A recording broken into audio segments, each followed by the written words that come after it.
So if you want, you can check out this Discord server and see if you can see the things I think you should be able to see.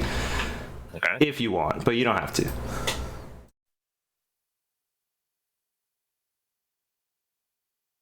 Wait, how do I don't know how to use Discord.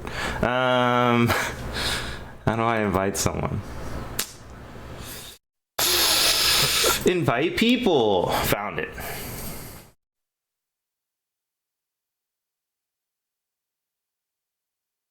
Okay.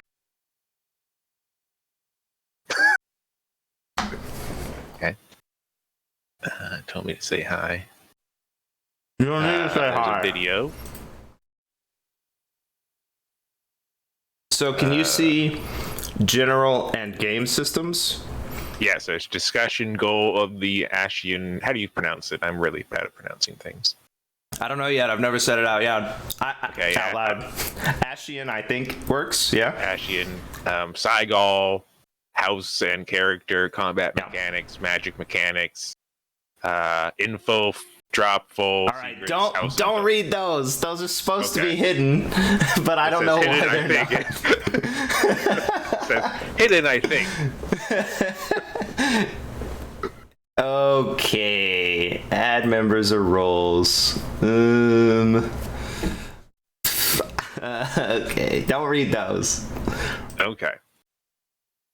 I'm gonna make a new role so that I can control this. So the things and systems are my notes, so they don't really. It doesn't, like, it's not like you opened a rule book, right? It's not there yet, but that was the goal. In the future, when we actually like play all together, I'll just be able to invite people. They can read through, just like, you know, when you sign up for like an RP server, you just read through and make all your stuff on your own, and then you can show up and join, right? So it'll just explain everything. Yeah. Server settings, I guess. Create role. Stop.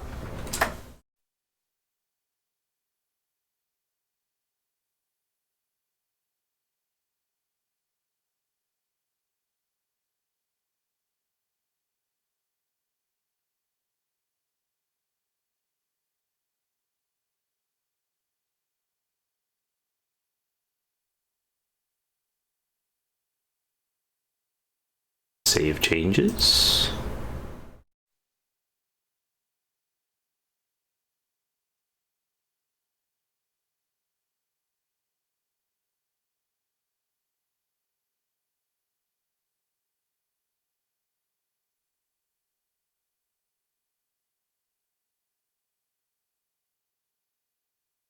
Wait, what? It says, oh, maybe it's because you don't have a role that you can see that. Can you see hidden, I think, currently? Yeah. What the heck? Maybe you have to make a role for me? Are you able, like, if you click the first one, like info, whatever it's called, can you see text? See what? Like, words, text, anything in it? Yeah, in those channels, yeah. What the heck? All right, I'll give you a roll. We'll find out. Boom. What about now? Yeah, I can still see them. What the heck is happening? I think you need to make like multiple roles, like one, like an admin, and then like a pleb. Yeah, I thought I did. A pleb. Yeah, it says interested is a role. There's a role above you. I just named it top, and this category literally says who can access this role. Me, and this role specifically. Maybe it's because like you gotta refresh this Discord or something. I don't know. I don't want to look at that channel. Technically, these are just my notes about what would happen if Fair Enough played, and we already did that, so.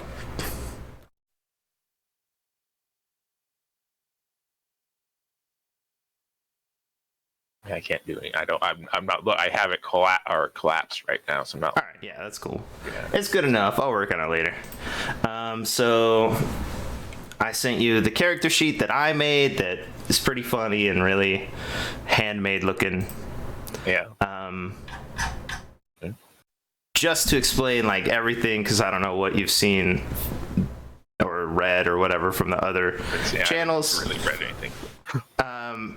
Basically, we're making houses because this system that I made up uses like a house. So instead of you just creating one character, you'll create a house, and then you can have an assortment of characters in that house.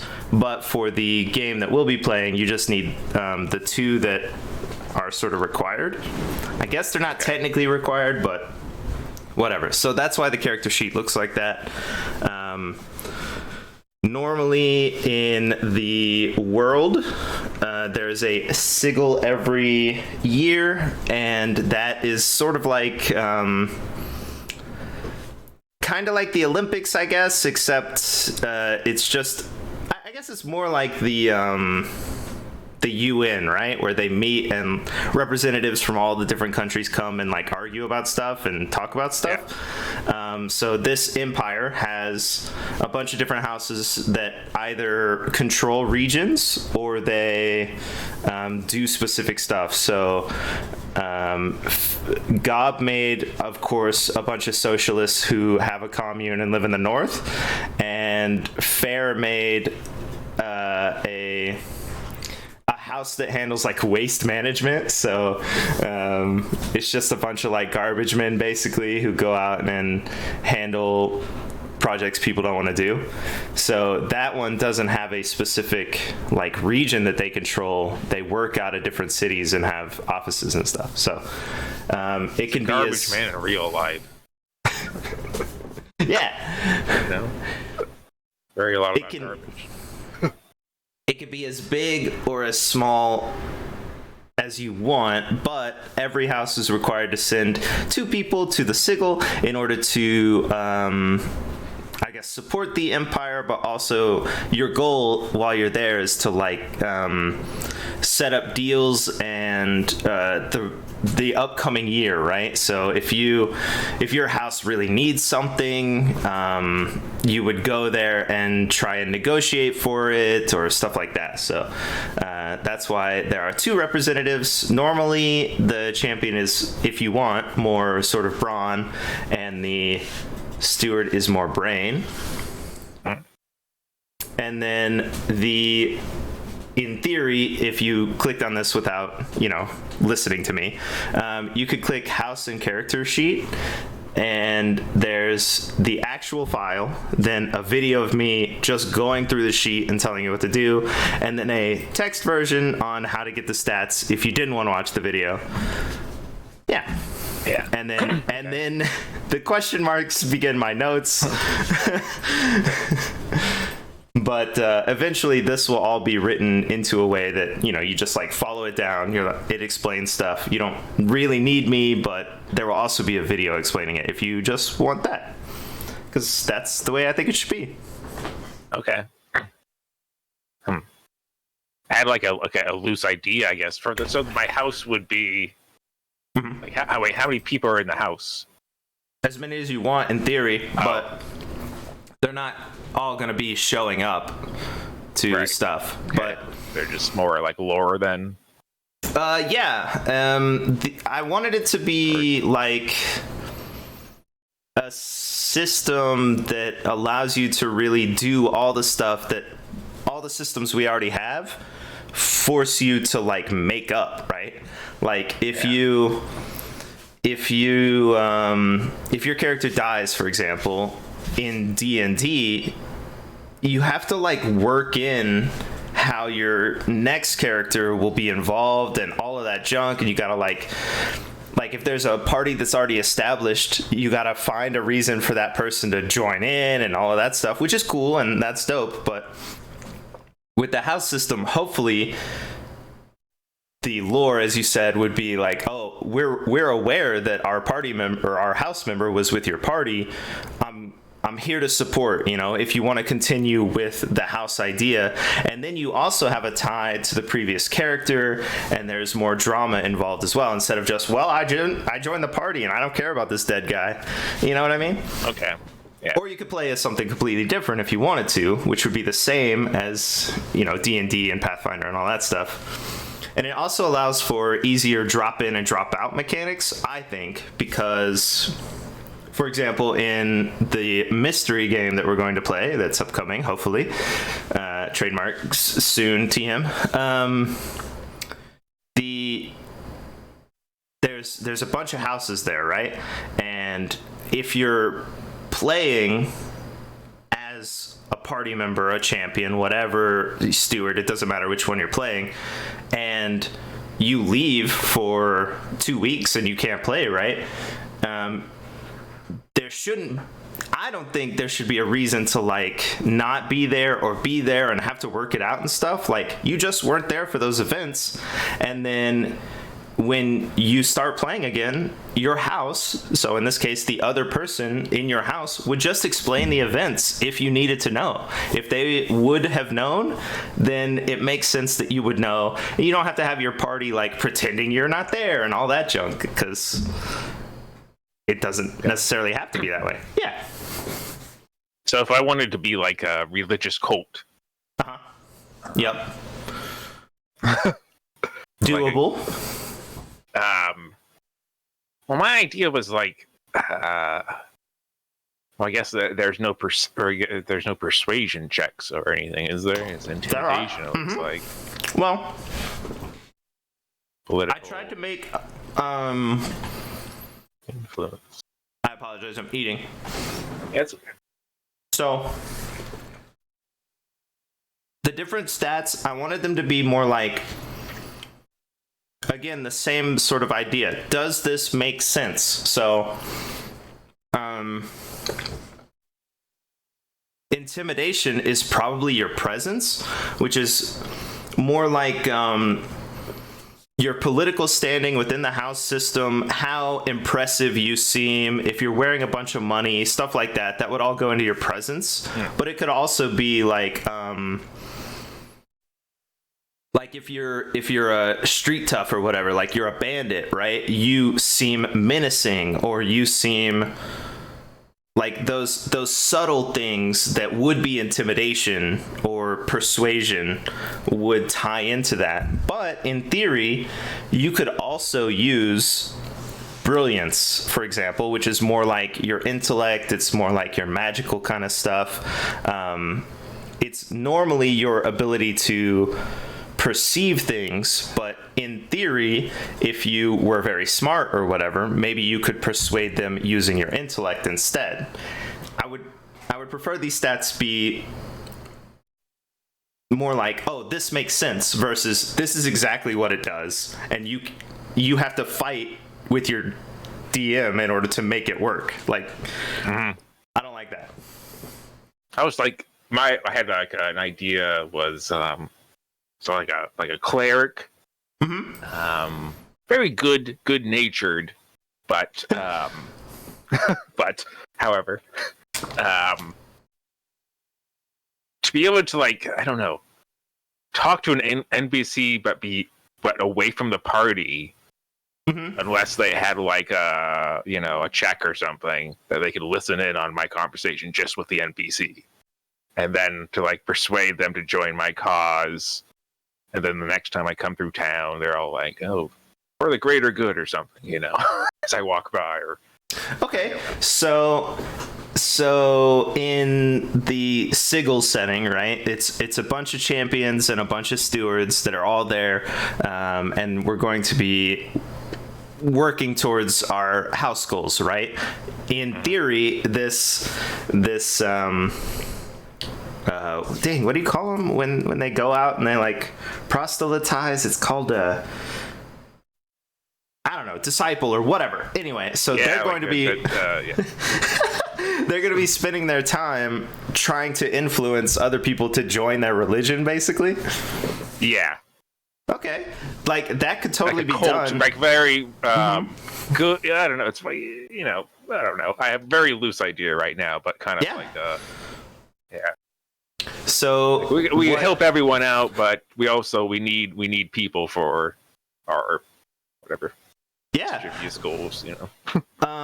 What happened with Gobbs, he wound up having several people join his house. What we did is we went through the character sheet, which we can definitely do, and we made his 2 characters, and then I just like tried to improv a scene really quick, and the way it wound up is several people joined his socialist commune, which was kind of not forcing them, but he had to like do a bunch of suggestive stuff, I guess, and like tell them what it was, and there's a lot of violence actually, which was really surprising.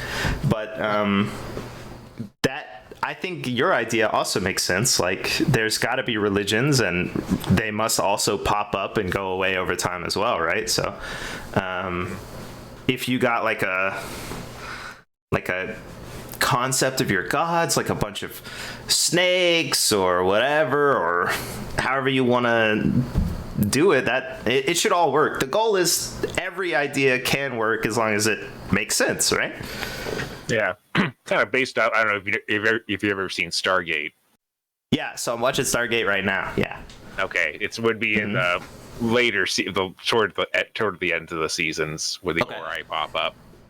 Oh, gotcha. It's a very fanatic religious cult based off the ancients.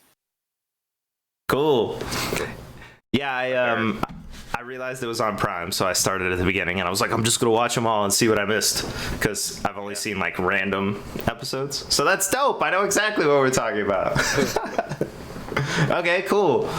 So that plus like that, and then a little bit of I always like the frickin' Hot Fuzz, the greater good. Hot Fuzz I have not seen. No. Okay. Missing out on that one, but it's probably on something that I don't have actually, now that I think about it. Like an old people religious, like old people cult, like HOA cult, sort of. They want to keep the town all nice looking and stuff, these old people, and they kill off the young hip people and stuff that are disturbing their kind of like quaint little British village. Nice. For the greater good.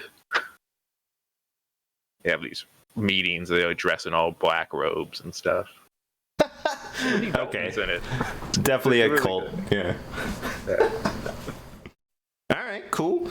Well, if you got a name for it or whatever, you could slap that at the top, and then you'll need champions and steward, which, I mean, they could be, in your case,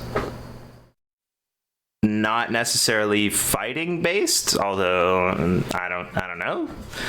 Well, I guess it'd be a cleric. Works. I don't know if I can have. I mean, what is like spells and stuff? Yep. So in theory, it would be more like holy fire or like fire from your religion and stuff. Yeah, that all works. Those are down lower. Do you have a way to roll 7 dice? I didn't give you any information. That is my bad. I could probably find that online. Like a dice roller, right? I have an app that does it all 7 at once, but you can definitely find it online too. Let me just open this character sheet in an actual thing. No, I don't want to open it in a browser. Yeah, mine kept opening in a browser too. It was annoying, so I downloaded it and then D&D dice. I just put D&D dice roller. D&D dice roller die. I'm gonna look at what you're looking at then. D&D dice roll it down. I think it's browser. Oh yeah, perfect. All right, 7.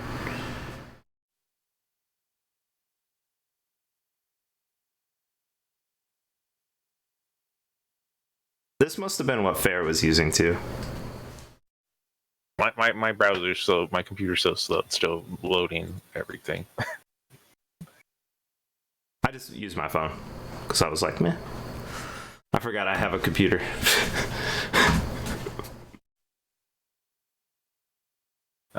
So 1D what? Wait, how many total? Is that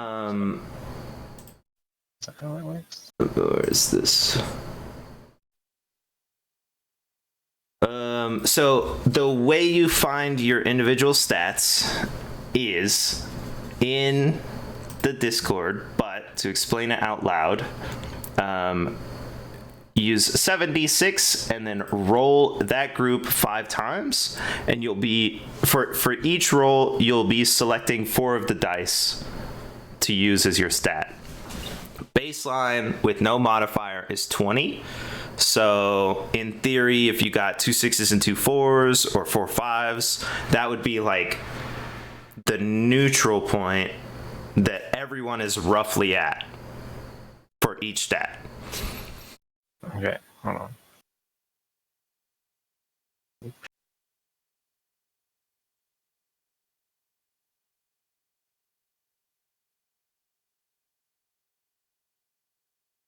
Oh, this site allows you to do them all at once. That's cool. How do I do it all at once? 7d6 plus. So on the side, you see that like plus icon? Yeah. I added more groups.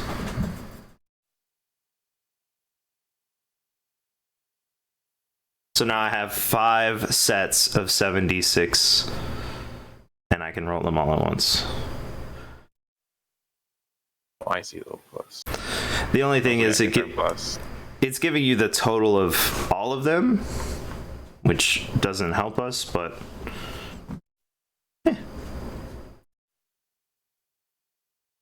if I use mine, that's wow,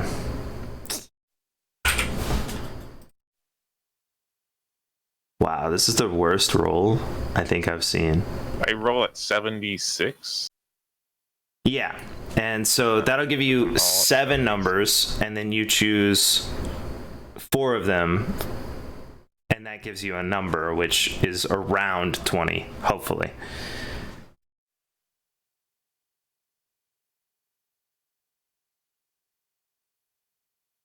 Roll. I could also do it in 4 of them. Wait. I rolled 1 line, right? 7d6 plus 0. Uh-huh. 1, 5, 6, 2, 3, 3, 6. Total 26. So you're looking for 4 of those dice to use as your number, your total. So you can get rid of the 3 lowest ones if you want, or if you want to have a sort of handicap, you could choose lower numbers, but I don't know if I would do that. So get rid of 2 of them? 3 of them. Oh, 3 of them. 1, 2, and 3, yes. What, 11?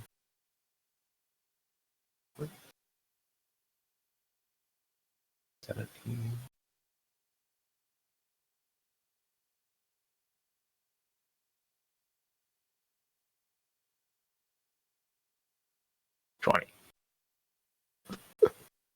Nice. All right. And you can choose which stats these go into. You have 1 extra one in case you roll terribly, which I did for one of them. One of them is a 14, which is very low. I don't know what I want. Like, Mm-hmm. let me look at the thing for the first character. Then, Yeah. right? Mm-hmm. Let me close. Which would be my champion. Yes. In theory, it is someone who's strong, but it doesn't have to be. And they're both like on the battlefield at the same time. No, you're just playing one of them. They just allow you to attack, or not attack. They allow you to engage in the story in 2 different ways, in theory. Because it is a mystery, at least the one I'm doing, it seems like some people want to be more like intellectual and do more like political intrigue and investigation stuff, and that would be probably their steward, is what it sounds like. But you can also achieve goals through your champion, through fighting, challenging people, protecting the party, stuff like that. So it seems like it's going to be a mix of both. And in theory, your steward can also be very strong. You can fight as your steward if you want. If you want to make them smart and do a bunch of magic stuff, that's totally cool too. Okay, so what do you think then? I think that for like your champion, culty cleric monk things, I think brilliance Yeah. should be your highest stat on both of them. okay. And I would say probably presence. Yeah, that's what I was looking focus. at. That's what, so then I have to roll again for presence? Or what? Yes. The next ability? Or? So you rolled a 7d6 one time, right? Yeah. You'll do it 4 more times. So you're Okay. creating a number around 20 that can be slotted into any of these, and then you choose whichever one you want to be the highest. If you manage like a 24, which would be perfect, that's 4 6s. That would be the stat that you want to focus on the most, you know. And how many rolls do I get? You'll do 5 and pick the ones that you want. All right. One of my rolls is a 14, which is way too low. Like, way I just too got low. a 15. 21. I got some rolls. Uh-oh. Yeah.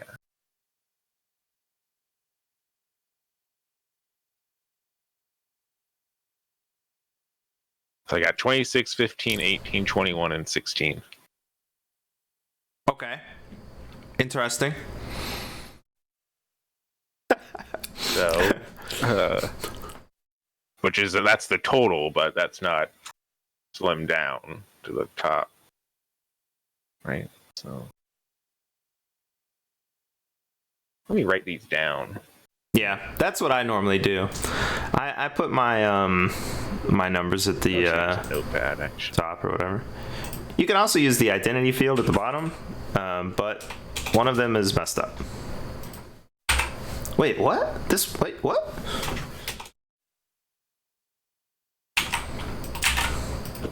Oh, okay, never mind. I thought it wasn't messed up anymore. 20. 15 will go to, let's see, 14. Yeah, this is a 14 roll right here. Oh, this one's close.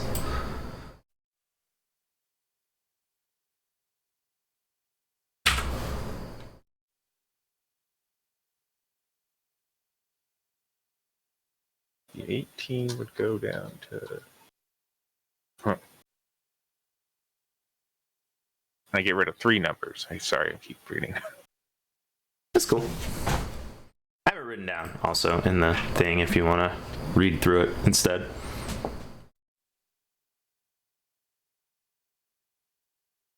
Also in the house and character thing, there's what I think the stats sort of do. Ish. All right, so the 26 became a 20. The 15 became a 12. The 18 became a 15. 21 became 17, and 16 became 13. Go down by 3. Your numbers are crazy low. Yeah, is that right? So you rolled Pretty horribly. 7d6, and then so a lot of your rolls are like 3s. Yeah, a lot of 1s. 4s. Actually. Oh my 1, gosh. 1, 5, 1, 1, 6, 1. 6, 4, I mean... 3, 2, 1, 4, 1. 1, 3, 1, 1. 3, 5, 4. 1, So- 4, 1, 3.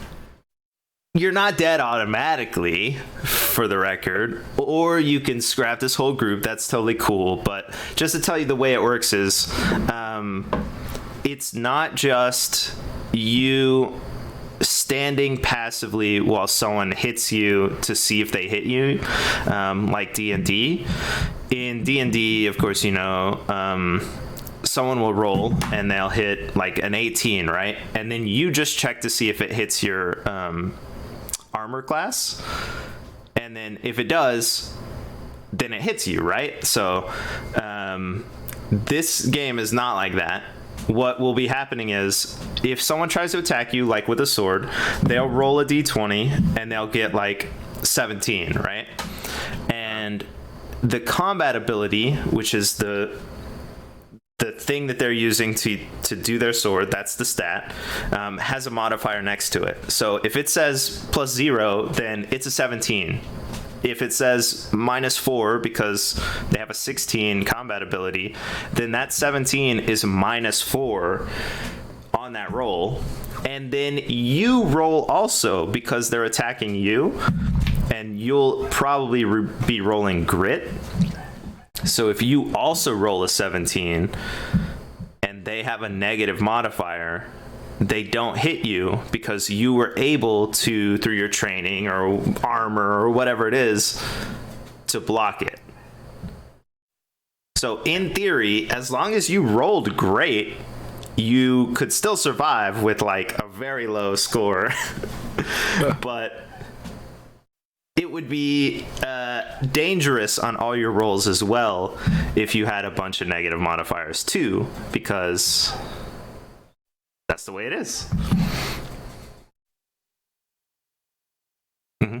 Well, all my rolls suck, so. Yeah, you can keep them if you want or don't. I don't care. It doesn't matter to me. The most damage, I tried to work it out, like someone like supremely powerful, the most damage they could do is probably 10, but that would be like an incredible choice. Most of the time, can I give my these rolls to my steward then, and then roll my champion? Yeah, definitely. Or like I said, get rid of them. I don't care. It doesn't matter to me. I want everyone to like. I don't have an unfair character. I don't want to. Yeah. There are characters who definitely have stats lower than that, and I can say also there are houses that have stats lower than that, but the average person is roughly around 20.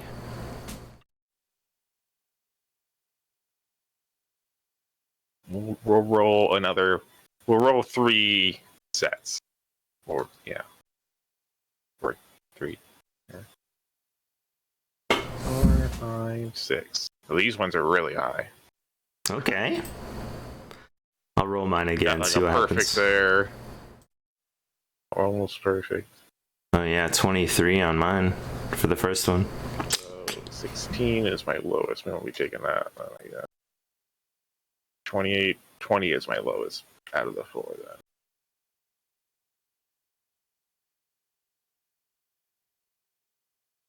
$16.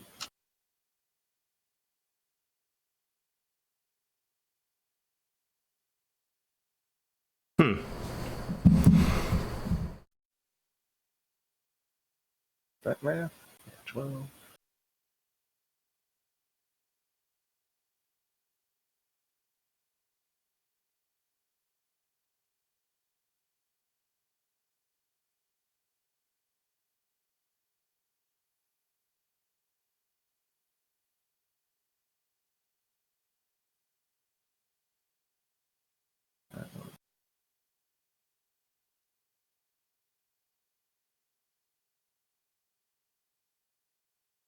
Yeah, those are kind of ungodly stats. Be 16, 23, 23, 22. 16. Okay. Now, 16 is the lowest. Yeah. 23, 23, 22. Is that like pretty much at cap? Yeah, 24 is in theory the max you could get. That's pretty good. Then my third set.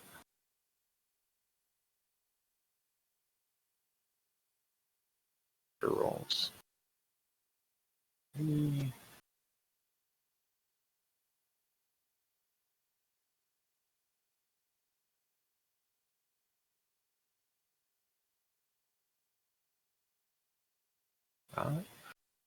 And wait, I went down a lot.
Oh man.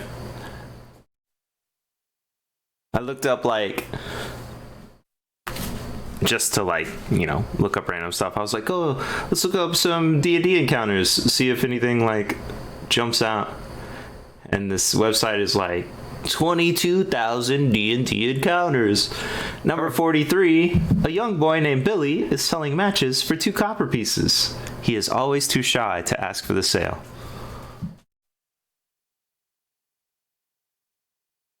That's it? Okay.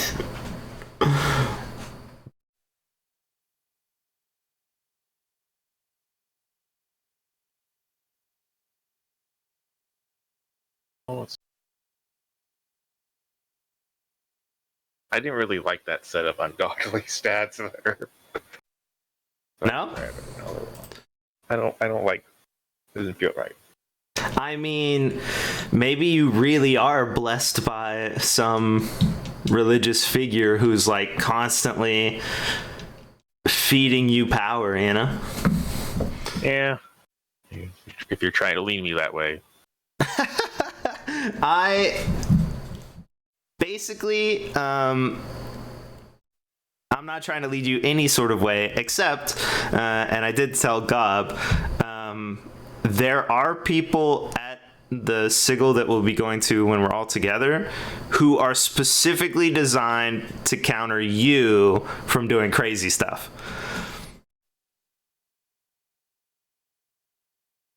Mm-hmm. But other than that, do whatever you want. And combat. it might not actually play out that you're super strong. Imagine you're like so blessed and you got all these high stats, but all your rolls are super low. Yeah. Maybe you're not channeling the right deity.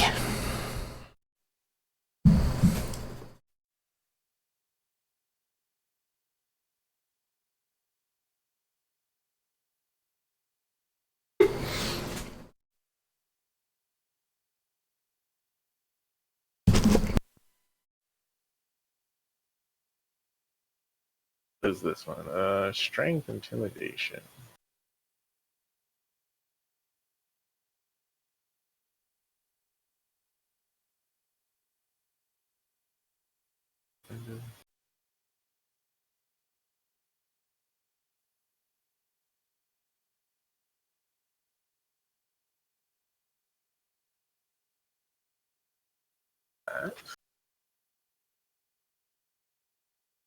Now I gotta figure out what my low stat will be then.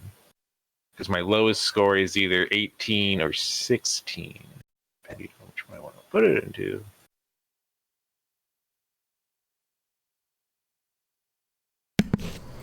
Grit is also your health. Heads up. I don't have it listed right here, but that's the way I think it should be. That's the way I think makes sense. Okay. Then we'll put these ones there. Okay, I got my stats. Easy clap. So, we have this group of cultists or whoever they are, religious individuals, right? just to let you know, the presence on the steward side, that field, is for some reason duplicated under identity for champion. I haven't fixed it yet. It's now a running joke to me, and I can't stop it, but heads up. But identity can be like anything you can think of, whether it's describing the god or religion they serve, whether it's describing what they look like specifically, whether it's their sexual identity, gender identity, anything you feel like needs to be there, you could put there. The idea is that you can like remember, who your character is, right? So Okay. that's what that is. And then we have abilities and gear underneath that. And the way combat works... Okay, so the way everything works is like if you try and investigate a room, you roll a d20 and you probably use your brilliance modifier to investigate, right? Or if you're trying to intimidate someone, you'll roll the d20. For combat, or for any of those rolls that you think your ability makes sense or your gear makes sense to use, you can modify those d20s with your abilities and gear. And then you can only modify a roll once. So if you have some ability that's like presence of the gods or like sight of the gods or something, and it makes you like able to see like enemies, or it makes you like hyper aware of clues or something like that, right?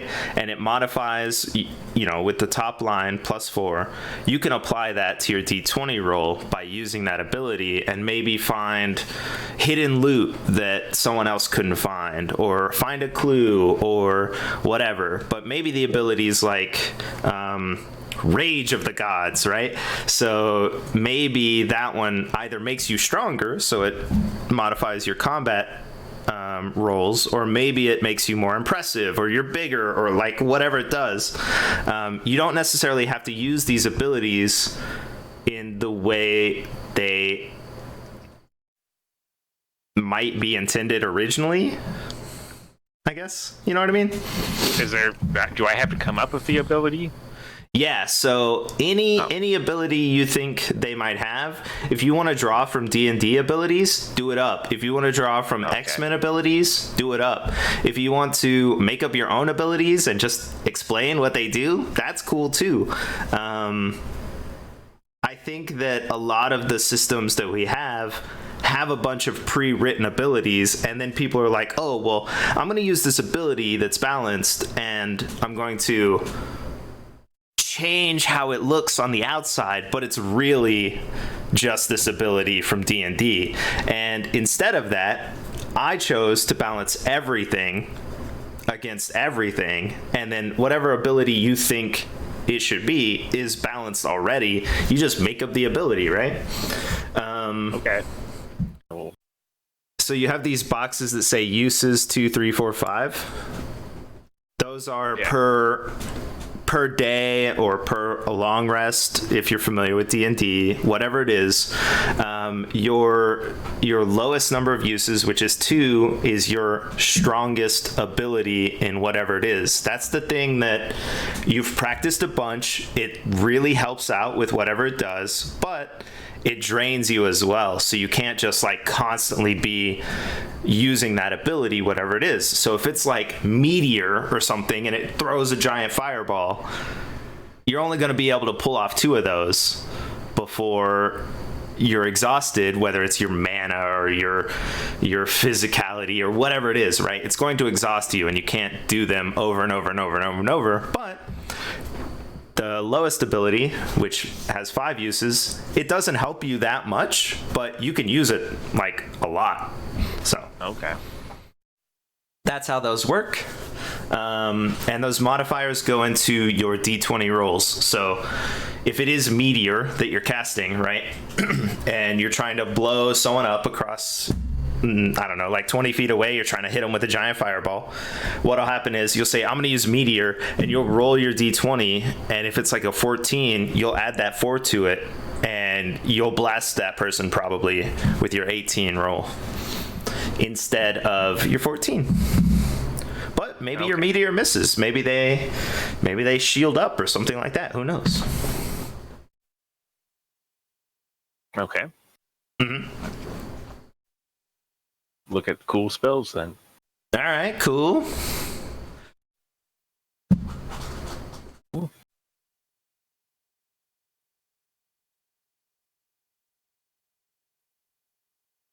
What's next?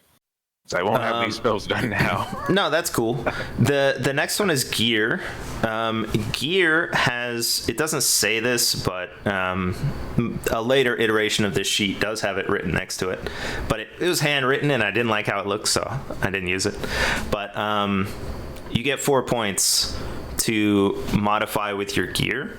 So if you want, for example, to use all 4 of those points to put on a suit of armor that's really strong and is going to protect you from swords and stuff, you can use all 4 points in the little plus square. Then you put like suit of armor. And then you have to indicate with this gear which stat this affects. You can't choose anything like you can with your abilities. If your suit of armor affects your grit rolls, then you'll put a little G in that far right slot. And that armor can only affect your grit rolls, or it can only affect your whatever it is. If you choose binoculars that make you, I don't know, more brilliant, for example, you would put a B there, but maybe they only give you a +2 to your brilliance rolls. Yeah. Whatever you the think. Presence in the steward slot, the number keeps going to identity. Yeah, so it is duplicated, and I can't. I don't. It seems impossible. I was wondering why I put my identity then. It said religious cult monk in prison. Yeah, Wait, so no, then I'm trying to. Okay. Those 2 are duplicated, and I didn't even know that was possible. But I haven't made a new sheet yet. Okay. To fix it or whatever, so because I figured, well, okay, once I fix, if I'm gonna go in and fix something, I might as well remake the sheet, make it more, nice and all that stuff. But I haven't done that yet.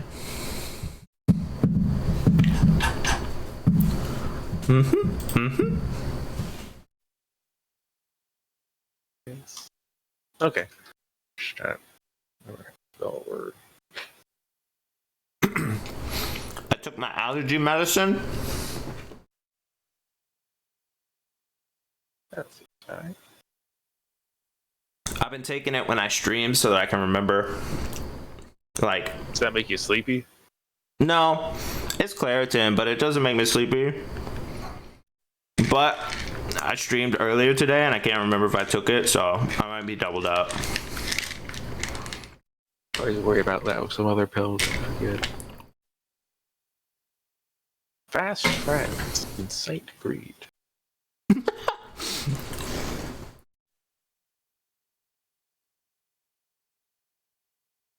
Oh, you need to buy something. Fuck. Right. Oh, as I don't know about armor yet, but that's cool. As you read in the little magic section or whatever in this, so magic in this system isn't like there's no permanence, I guess, to it. It's around specific abilities. So like you can cast a fireball no problem as long as your character knows how to do it, but you can't like curse them for a multi-round damage spell. Like it won't persist. Nobody knows how to use magic like that. It's just not something that's conceptually possible within the magic system. Yeah.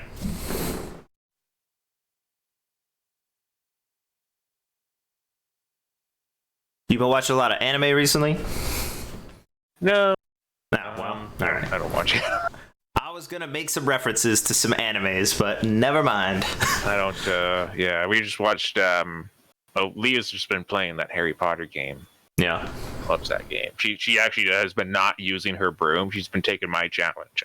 No fast travel. Oh God, that's what Gob did. Ugh, don't do it. But that's how that's how she exercises. Actually, she kind of marches in place or walks around. That's cool. She gets like 30,000 steps sometimes. Yeah, or just like miles. Yeah, that's funny. So when we watch them, I don't know. We haven't watched any, or I don't watch anime. All right, well, there's a bunch of anime that have come out recently that are about like being reborn in another world or rebirthing yourself as a demon lord or whatever, right? And so when they are reborn in the new world, in a lot of these animes, magic's real weak, like from what they expect or what they're used to. And people are really only doing, like I said, spells that are like single use. You cast it and it's done. So if you choose magic that doesn't work that way, it's not gonna work. Basically, it'll only work as like it depends on what it is, I guess, but it'll only work for that round, that combat, back and forth. Okay. So I look at that like EverQuest spells. Okay. Yeah. That might like summoning drinks you can do, cure blindness, bite people. Okay. Soothing. Curing something wouldn't work, but you could summon a drink. Okay. I actually referenced that specifically in the thing. Yeah, I saw that. Yeah. Can I make someone run faster? Yes, but it would only be as a single use thing. So if they were running at something, it would only be their turn, they go farther, but not they go farther for 5 turns. I can't, like, if I'm walking around, cure some kid's blindness. If we were on the street. You could, in theory, allow him to see for 3 seconds, and then it would go away again. Hey, you want to see a party trick, kid? Okay, so okay, kid. 3 seconds. Don't blink. Go. You see me? Now you. Okay. There are some spells that could work, but like flash of light to blind someone momentarily. So some of the cleric spells aren't all that great. These are only level 10 spells. So. In theory, your flash of light, because that's what I was thinking about, that like radiance around you kind of thing, you could use for multiple different things. In theory, let's say you're fighting someone, they're swinging at you, you flash of light in their face, hopefully they miss, right? Or you are attacking someone with your staff or whatever you have, maybe you got that like big metal stick, or I don't know. You could flash of light around you and make them wince so their eyes are closed, and then hopefully hit them easier. Or if you're looking for stuff, maybe your flash of light illuminates the space better so that you can look better. Or maybe your flash of light is impressive, so it allows you to negotiate better because you're suddenly like glowing this holy radiance while you're trying to persuade someone, right? Okay, so it has to be 3 seconds so I can do like a snare and stuff. Yeah, you could trip people. You can make roots come out of the ground or something and snare them. And yes, or hallucinate. I don't know. Yeah, man. Religious experience is your ability, and you just like, here, hold on, I'm gonna show you God. Can I summon? Okay, since I can summon food, can I summon a weapon? It wouldn't. Yeah, but you wouldn't be swinging. Well, hold on. Let me think about that. If you summon food, you would eat it, so it would stay there. That makes sense. You summon a weapon while you're fighting. Strike. Yeah, I mean, it would stay. Some of the I think so. Where you would summon a hammer for yourself to fight with, basically. Yeah, or I think so. Duration. But it wouldn't be for the duration. It would just exist there now. Like, yeah. So let's say you're fighting a troll, and it seems like they have like brittle armor or whatever. You want to break it off, so you summon a hammer while you're running at them. You smash into their armor and hopefully break it. You just have a hammer there now that you can use to fight with. You could throw it on the ground and not use it, or you can use it to fight, but it wouldn't affect your stats beyond that initial like surprise and usage of it. You would also have to. I guess you would have to make it look worthless, because then I would have all these fucking hammers I could sell. I mean, carrying around a sack of hammers. Hold on a second, I'll be right back. I got so much more hammers. Well, every day. The idea is that, like, your character knows what they're capable of already, like, all the time, right? It makes sense that you would prep an armory if you wanted to and just summon a bunch of random stuff into a fight. But for the sigil, for example, which is, like a gathering or whatever, you would just bring all that stuff with you anyway, unless you didn't want the expense of hauling it around the world. And then just summon it, and then it's there, and if you wanted to, you could sell it, but you could also just bring the money, so if I sold it, then I could just summon it back. So that doesn't work. Okay. You have to summon it from specific locations that you've prepped ahead of time. I can't then it's summoning a hammer that I have. I can't just conjure a hammer out of thin air. Right. Okay. If it's in your house and you have this room where you're like, okay, this is my conjuration room, it's all set up, anything that might come up, I could summon from here, and you've got like hammers and swords and axes and all this random junk, those could be summoned to you, but you prepped them ahead of time. They were always yours. Okay, so I can't conjure. Yeah, it's like conjure from something you've already set up, not conjure out of nothing. From out of thin air, basically. Okay, well, I don't know the words. Yeah. But I can summon food. Yeah. I didn't want to use the word summon because it wouldn't work on people or animals. I did use the word summon, I guess. Okay. Yeah. Could you? Oh, you can't. Okay, you can't do it to people then. Yeah, no. Summon a person. No. Only what an owl could carry in Harry Potter. I was talking to Leah about that. She says multiple owls would carry large objects. So I do think you could do larger stuff. I don't see why not. But I mean, like, you'd have to prep it ahead of time and have it make sense. So yeah. Your like summoning circle just has a giant boulder in the center of it, and you're like, I summon my boulder, and then it like drops on someone, but that's it. Like, you don't have a second one, and then you just have a boulder there. Okay, I'll have to think about this.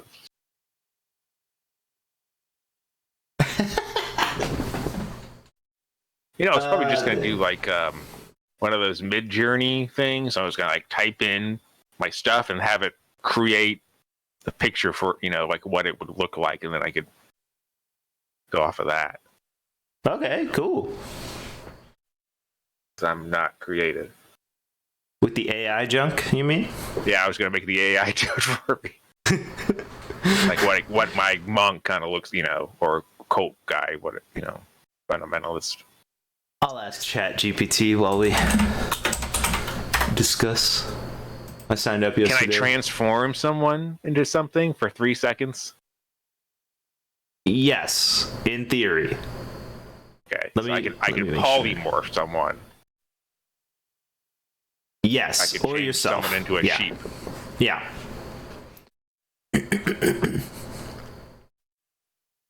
But no, I guess that would work out. Yeah. It's very fast though. I don't know if I would change myself into something else. You have 3 seconds. How do you just get, turn into a paperclip to get it into somewhere, then you get stuck. Turn back. Yeah. You can't teleport, but you could, in theory, polymorph small enough to get under a door, maybe? I could see it. How do I log into ChatGPT?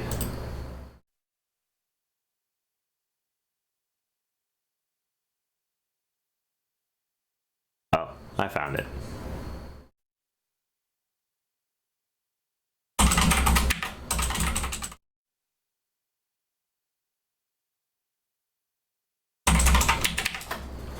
Oh, that's not my password?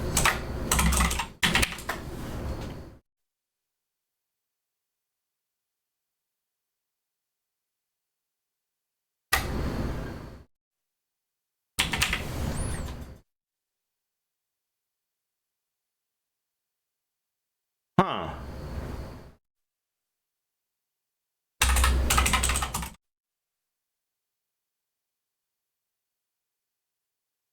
I've already lost access to my ChatGPT. I can't even type. What the heck is happening? Yeah, ChatGPT wanted my phone number. Then I was like, I don't feel like doing that.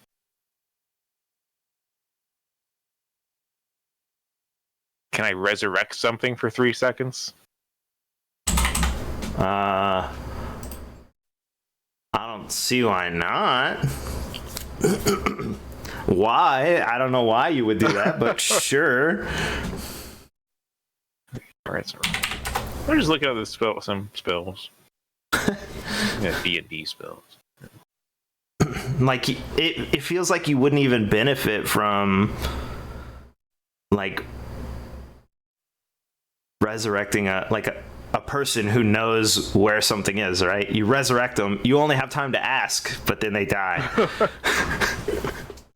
What was the point?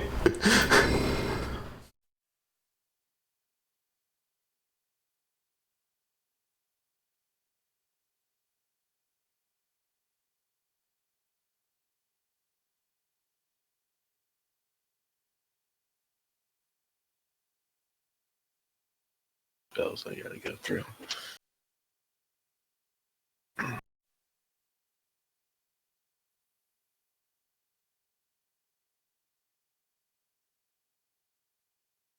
don't even know what email I used to sign up for ChatGPT. What?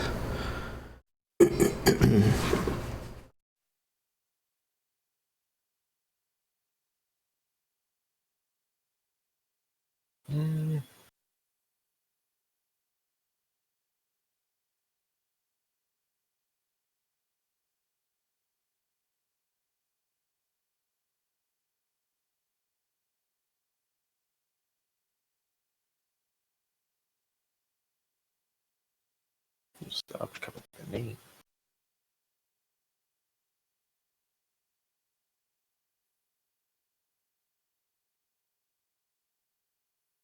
Weird. All right.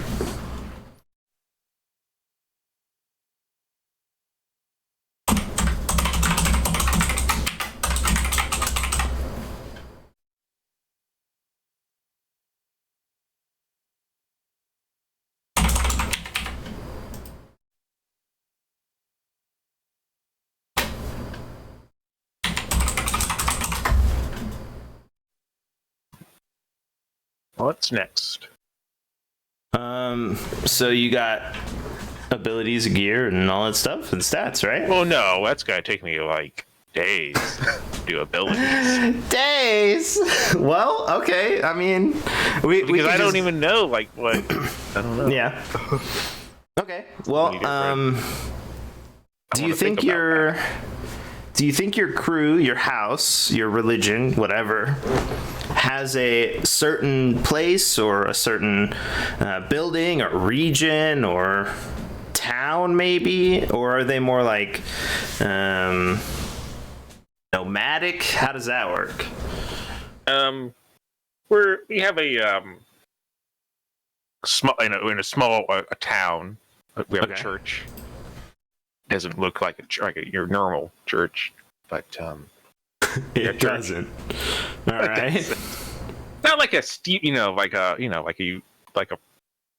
steeple or anything. It's like a let's see, it is a building, just a building out there.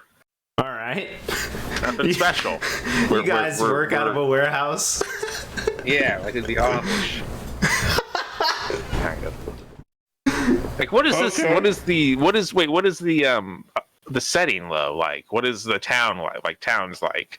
So, yeah, it's pre-industrial, but if you wanted to work in steampunk, I'm fine with that. But it's basic fantasy stuff.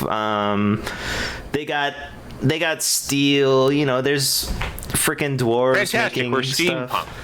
I can work that because I used to dress like steampunk.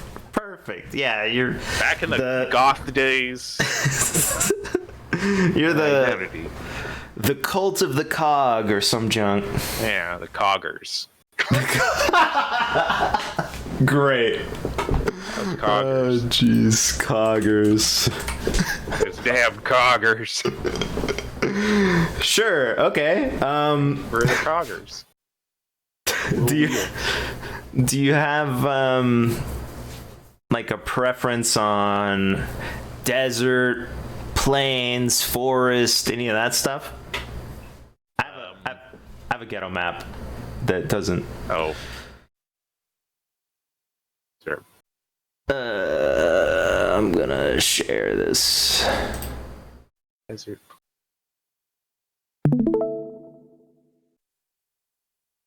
It's real ghetto, actually, but I just wanted, somewhere to put towns. Because as we go through all these, tests and stuff, people are like, oh, yeah, I'm from this town or whatever. And I'm like, oh, well, let's put it on the map,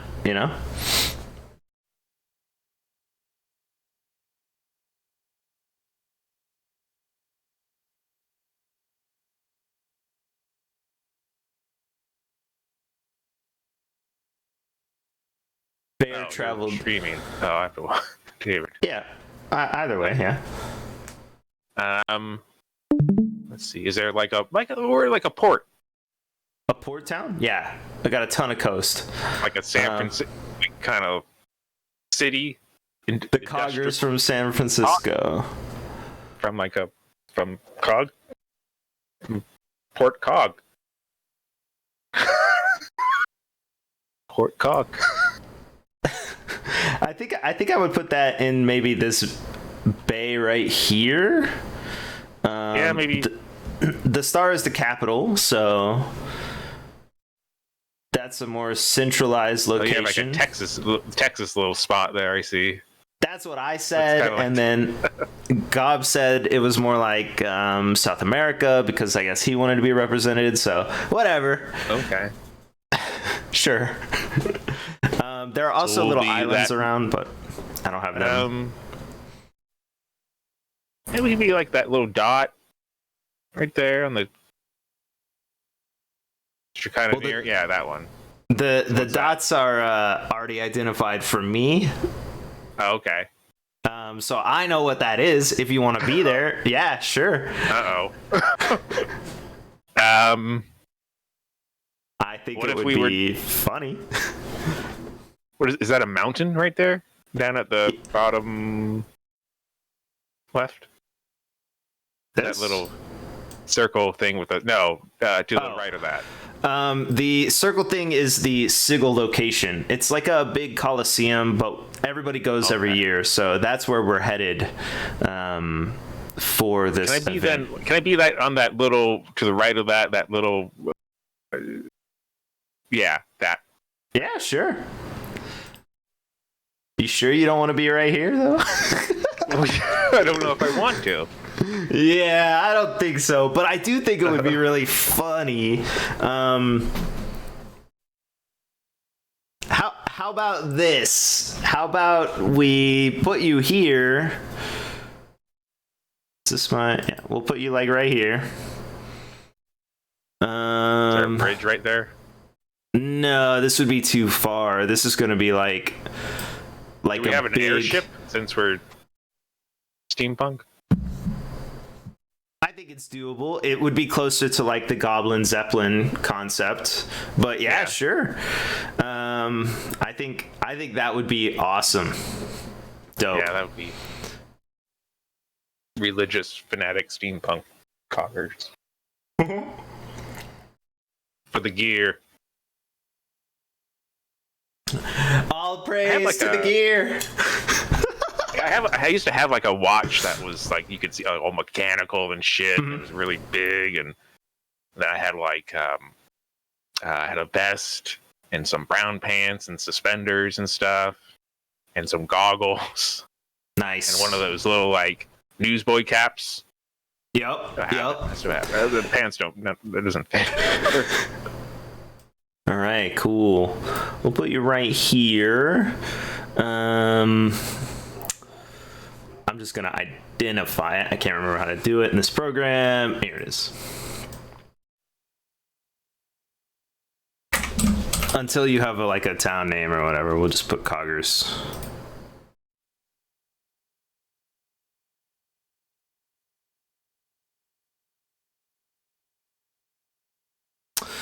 Cool. So I guess this could be more not necessarily completely desert. Maybe it's like grassland kind of thing towards the coast. Maybe the wind from both sides or water or something makes more rain occur right here. I don't know, but yeah, you definitely live sort of near the desert then. Got an airship though, so you can travel around pretty easily. We wear a lot of brown and tan anyways. Yeah, of course. Yeah. To get from this town to what just happened? To get say here or here, it would only take 6 hours or something. Like you could travel there and back in a day. So even to the capital. Yeah. Okay. Do you think you'll be taking your airship Zeppelin to the sigil when it occurs? Is it like a big, it's a meeting for everyone, right? Yep. You're sending your best and brightest. Yeah, we probably would. Yeah. Presents. Yeah, you're like rolling up. That would be cool. Awesome. Okay. Yeah, I think we can do like some like little adventure just with your stats. Not necessarily your abilities unless they like come to your mind when you want to do them. But yeah, we could just do a little quick adventure. Let's see here. I assume you travel a lot and try and do missionary stuff, I guess. Yeah. I might have like a flash of light ability is what I think I'll have. Mm-hmm. Let's see, where should you travel to? We'll look through my notes real quick.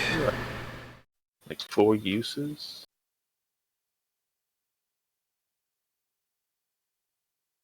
Maybe? I don't know. You got ability.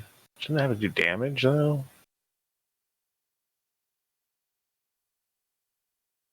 I don't know, maybe not. I want to come up with something neat that. Okay. Yeah, anything you could think of really, I think works, so go wild. see what I wrote for Gob. Oh yeah, okay. Well, I'll just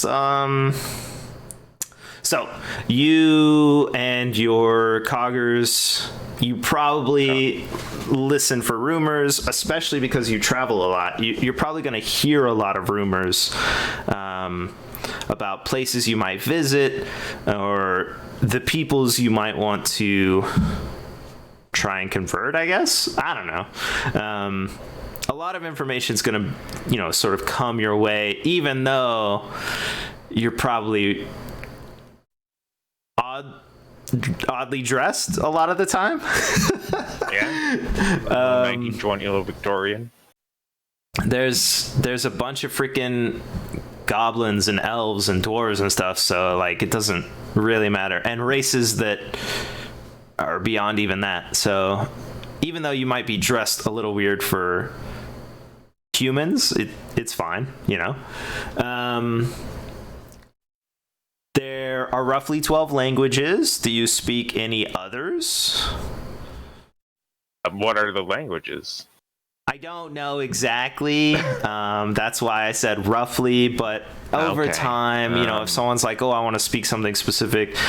We did decide that there's definitely an ancient dwarvish language, there's an orc language, an elven language, and the goblins speak a bunch of random junk that they pretend to understand, but it's really just them making a bunch of random noises and stuff, which is like typical goblin junk. Would it be possible that the coggers have created a device that translates whatever, but really shittily? Okay. Like it doesn't work as well. But like it comes out. I don't know, because I don't want to be also unfair that I know all the languages, but that would be cool. Yeah. I think that's dope. There's like some sort of a couple base languages that maybe it draws from. Maybe you guys have collected a bunch of texts over the years, and do you think it'd be able to do visual languages also? No, I think it just does. You speak into it, and it kind of gives you out like basic. Okay. Attack. Yeah. Good. Okay. Bad. Okay. Something like that. I don't.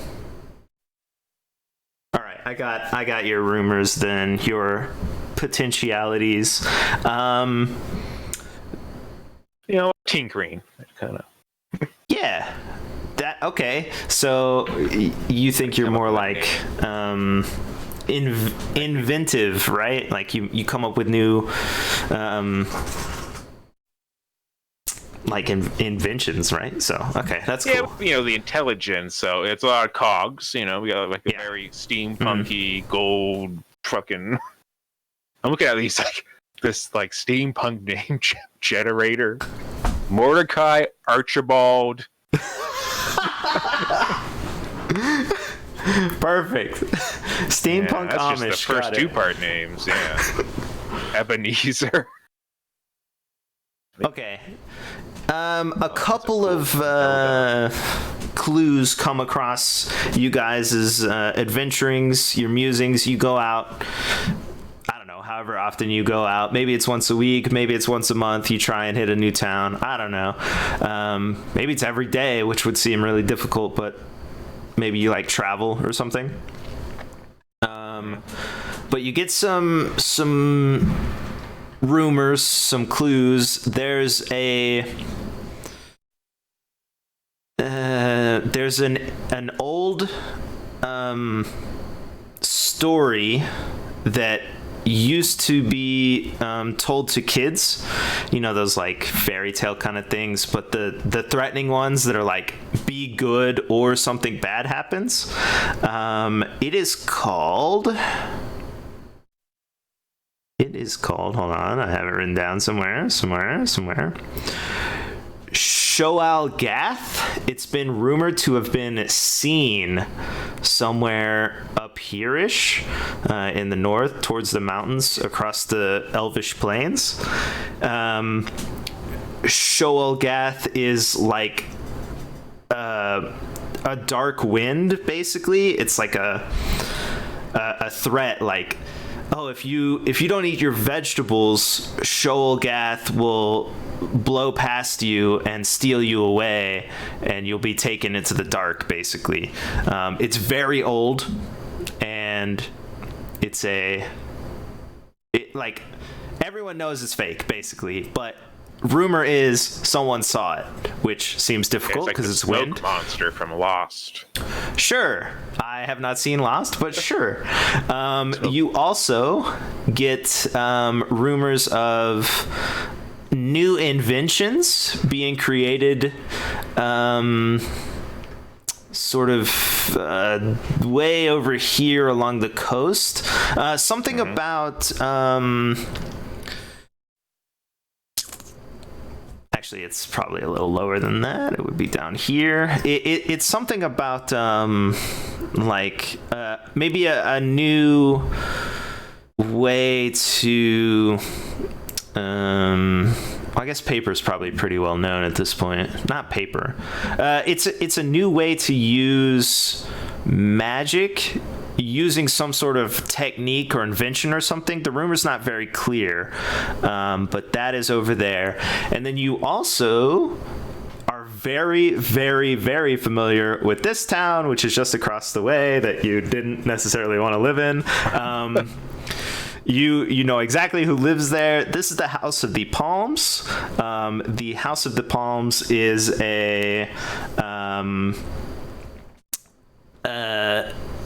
we'll call it a pleasure palace, I guess, would be a good way to say it. Why did I live there? Dude, it would be so funny to have, like, a bunch of cultists all worried about their religious stuff, and then right next door, you know, like a big palace for, like, the luxuries and drinking wine and having sex and all sorts of stuff. Wow, what a great dichotomy in town. But yeah, this is where the House of the Palms is. Okay. Titans.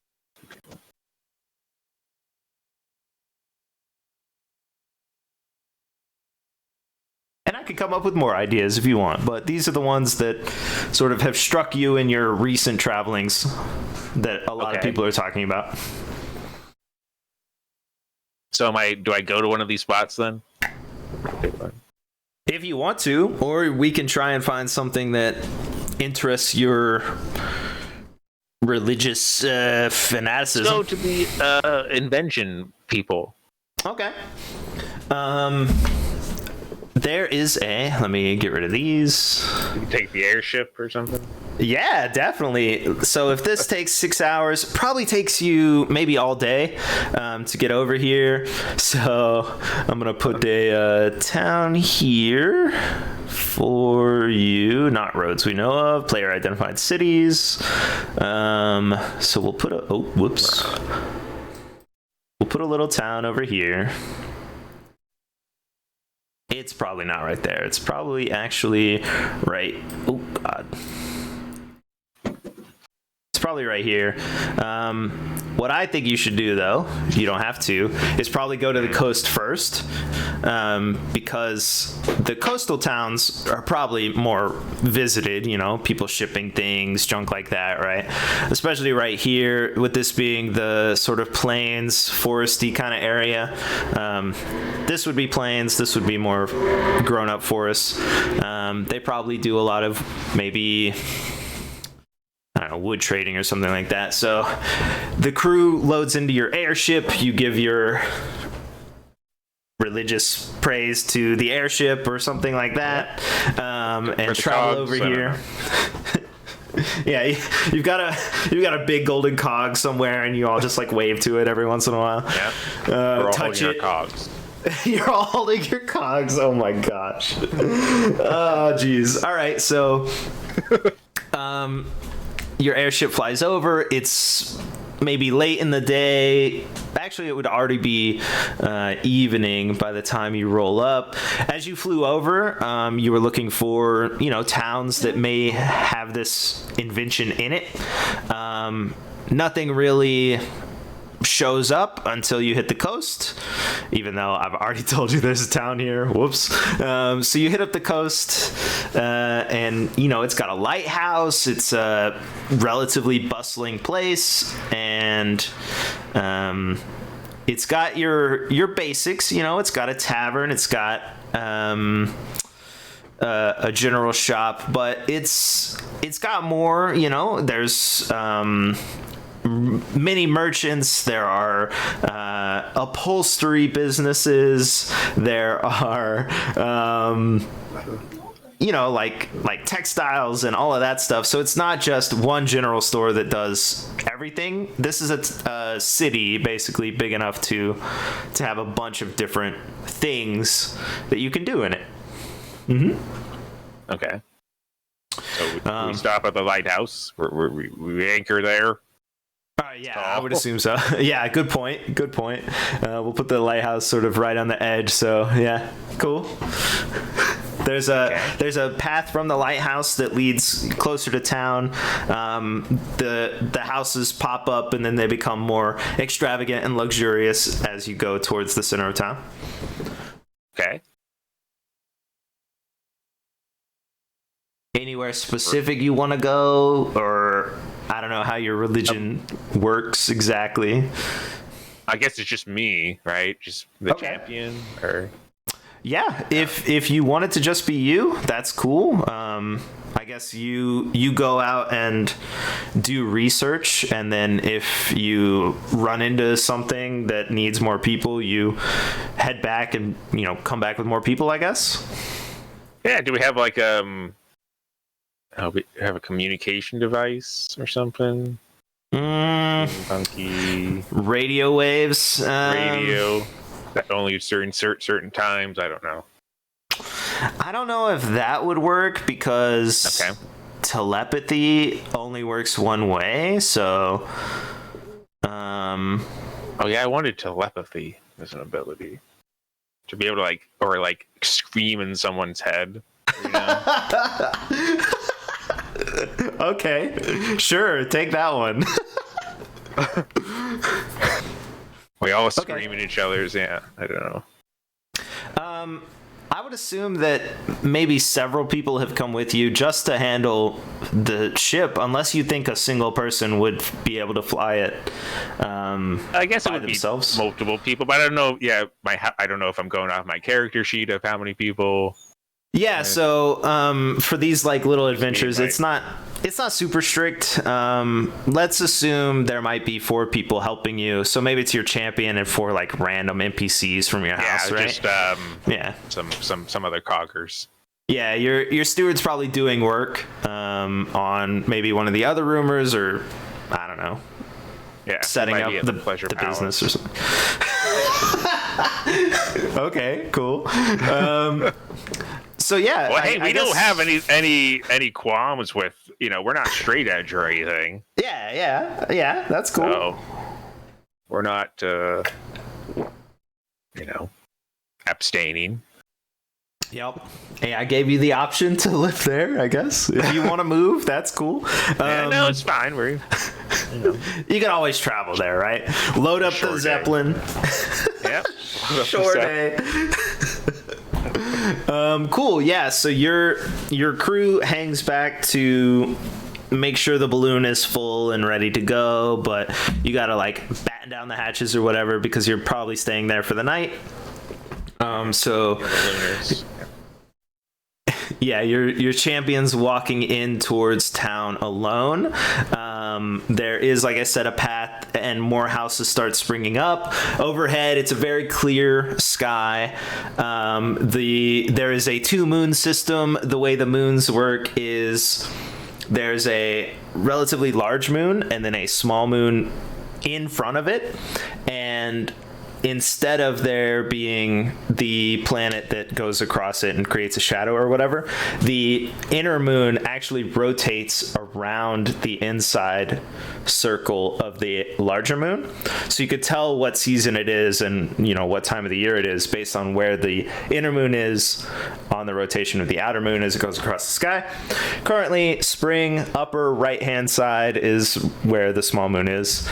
The moons are shining down onto the cobblestones as your champion cogger walks into town. Throw a cog in the fountain. All right. Nothing happens As a present that I was here. Okay. There's like a cog that's about as Do you have like when you go to towns, do you like check to see if there's cogs in the fountains to see if your crew's been there? To see if how old the cog is, how long it's collecting moss or Okay, yeah, sure. Cleaned out. All right. Well, There's cogs laying around that there's a safe haven as well. Gotcha. Sort of like a secret society symbol kind of thing. Yeah. Okay. There could be coggers here. Right. There's no cog in the fountain when you add yours to the fountain, so doesn't seem like cool. There are people milling around, There's shopping. People here that we can get. And there are, sure, yeah. There's a couple having what looks to be a date next to the fountain. They're currently looking at the moons and doing that thing where they talk about how beautiful it is and junk. I ignore them. You're worthless. There's a couple people trying to sell random things. Most of the shops have closed. Is anyone down on their luck? Anyone really? Yeah, there's definitely going to be not necessarily homeless people, but people who don't have anywhere to be right now, who don't seem like they worked a full day, and went back to their house. So there are a couple people sort of, maybe one is leaning up against the side of a building or like sitting with their legs out, leaning up against the building, not asking for money or anything, but just like chilling there. And then there's someone standing outside of what appears to be like a restaurant looking in, but there's no, like, they're not going in, or it doesn't look like they're waiting for anyone. They're both, I would say the one leaning against the building is like a woman in her early 20s, brown hair, nothing, like a couple rips, I guess, in her skirt, but other than that, she seems like pretty basic. Brown skirt, brown hair. The one looking into the window is also a woman, maybe a little older. She seems like maybe a little concerned, blonde. She's wearing work clothing, like a leather apron that's really cut up, I guess, and dirty and stuff. Yeah, those people will look interesting. All right. Well, what was I doing here? You originally had a rumor that somewhere in this area there was maybe a new invention or something that was interacting with magic in a unique way. So, in theory, you landed here because you're coming to this region to try and find it, or because you guys care about inventions, right? Yeah. Your rumor is just that it's magic related and an invention. Okay, well, we'll go to church. Church, all right. No steeple on this church either. Big double doors on a building that is like a classic sort of hall. It doesn't have pews. It's got like a big open area. It does have the pointed roof. It's not in the center of town. It's sort of off to the side a little bit, but you could get there really easily. And as you walk up, it's very inviting. There are people milling about, going in and out. And, yeah. Okay. You going inside or hanging out outside? I go inside. No, all right, go inside and find the manager, the leader of the church. Okay. Yeah, there's a guy sort of walking around. He does that thing where he like puts his hand on the back of someone and like checks in with them, These are all residents who live here. There are a couple different religious items or altars in the side areas. It seems like this is a maybe non-denominational space where the several religions that are believed in this area are worshipped. So there's like a dragon altar and like a, I don't know, just a big gold table with candles on it, stuff like that. All right. Yeah. Is there any cogs? Is there any cogs? No, there are no cogs anywhere in here. No. This old man clocks you walking in. You know, he's maybe in his 50s. He's got that short like goatee, sort of salt and pepper whitish, and he seems pretty nice. He's wearing some basic clothing as you walk up. Nice. I hail him. Greetings, my child. Welcome to the Hall of Religion, or the Hall of Worship. That's what we call it. Yeah. Welcome to the Hall of Worship, my child. You got a lot of deities here. Yes, this region hosts several religions, which you are welcome to worship at any of the altars you see fit. I notice you don't have a cog here. A cog? No, we don't have any cogs. Could you be maybe referencing Gorgana? And there's like a statue of a woman with a bunch of snakes for hair.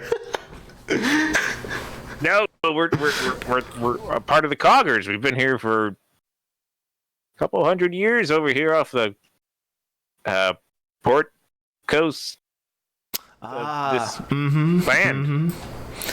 I have heard of the coggers, of course. You're from the east, right? The east somewhere. Yeah, sure.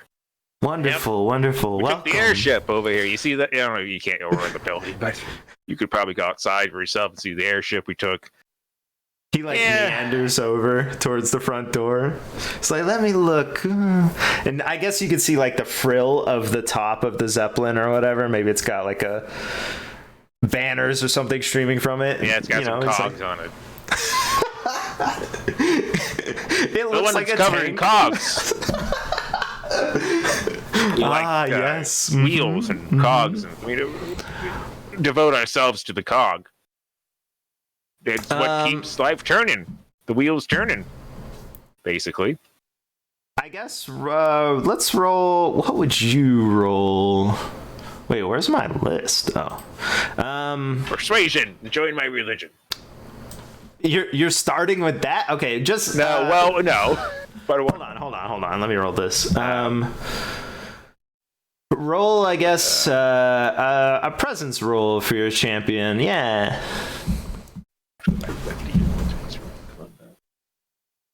And it's a d20 with whatever your modifier is. So. What am I modifying? So out of each of these stats, the base is 20. So if you have a 20 in that stat, your modifier is 0. If it's a 19, your modifier is -1. If it's a 23, it's +3. I didn't put my modifiers down. Well, that's okay. You can write them if you want, or we could just calculate them.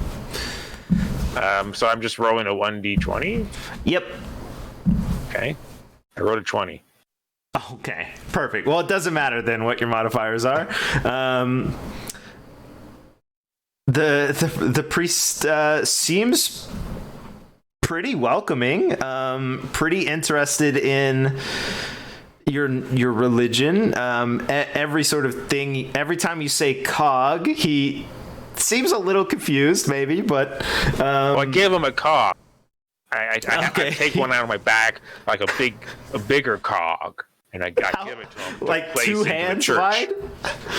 Yeah, like a big. Okay. It's like a almost like a shield.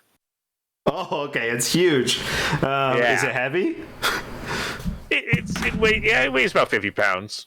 All right, he's gonna. It was take like my from shield you. that I have a hammer and a shield. Okay. He's definitely gonna take that. He's gonna look at it. I assume it's well made. And he's Yeah, I can summon. he's gonna have to set it down. On the Yeah, ground. put that up, and for the your dom. We're also a very welcoming. We do good. We're devoted. We're just looking for more coggers or just other people to help cog the cause. And this he's like, hold on, let me roll this. Okay, yeah, that's true. He's looking at this shield cog thing. Does it have a hole through it? I assume it's a cog, right? Yeah, it's got a hole, in the middle. All right. He's like, how? Where you can actually put like a spear through it, almost. You can like stab someone. I guess also roll brilliance real quick. Okay. I'll roll against you. Oh, dang it. 6. Does it modify? I don't know. I don't have my my what's brilliance your, is 23. Okay, so it modifies up 3 from 20. Okay. Your modifier is plus 3. Then you can put it in the modifier slot. Okay. Underneath, just put plus 3 because 20 is the average person base, and you're just more brilliant. You're smarter. So even though you're not really explaining things, he's doing that thing where he like nods along because it seems. Welcoming and inviting and stuff, and he's like, oh, you see, the cog is round, and then there's a round thing in the middle of the cog. You can also put your hand through the cog and stuff. It's big enough. It's just heavy because you gotta be strong. But you can mount it up on your wall as people can worship the cog. Well, it seems. I would hesitate to just because every religion is austere and we need to respect them. On him, and I yell at him, worship the damn cog. Okay, so and I want to roll for ability. Yeah, which ability is that? It's my +1. I have like 5 uses of. Okay. So you'll also roll brilliance for that. So D20 plus 1 plus the 3 from your modifier. Got a 9. Oh, dang it. Okay, so you rolled a 9 and then added on 10, 13. I guess I'm so confused about how the modifier works. Okay, it just modifies every single D20 roll that you use that stat for. So if it was a +3, my modifier, right? Yeah, and then your ability adds another one because. Okay, so +1. Yeah. Which definitely beats the poor priest's roll. He hears this. Does it sound like your voice, or does it sound like? It sounds like a godly voice. Okay. Yeah. Okay. He sort of cowers a little bit. He grabs.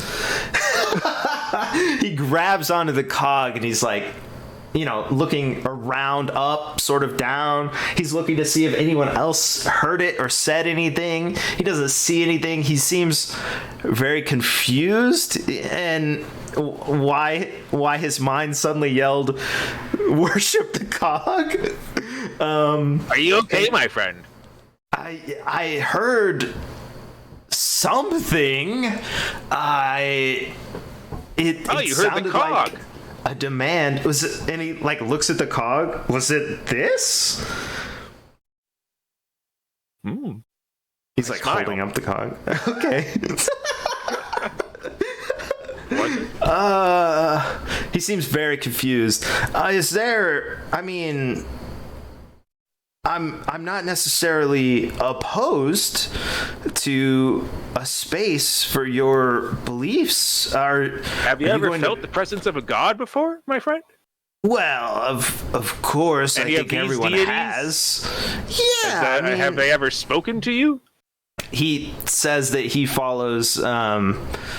He motions towards the dragon statue that's off in the corner, and he says, "Well, the presence of I use telepathy Nash. again.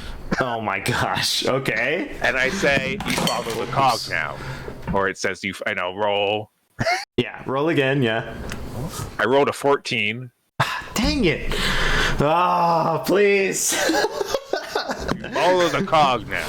He looks around again, and this time, instead of looking, frantically, he sort of like moves the cog around and flips it over, and he's like, "Well, Cole Nash has appeared to many people, the dragon of the West, but he's not necessarily something that demands constant worship. But I do follow Cole Nash. I don't know if I should convert, all of a sudden out of the blue. I mean, I would want to spend time learning about your belief system and your teachings. Are there texts? Are there anything that I could learn more about? Yes, my friend. I used telepathy. Oh God! On my crew. I used it on my crew. Okay. And I yell at them to bring me a book, the cog book. Your champion's so aggressive. I don't know. It just turned out that way. Okay, let me roll for them, I guess. Yeah, sure. They recognize. I rolled a 20. They're fucked. Yeah, it's gonna work. They. Do you Hold think on, they? One moment, my friend. Sure, yeah. Do you think they would know that it's your ability, or have you just been masking this as the cog god talking to everyone? I just been masking it.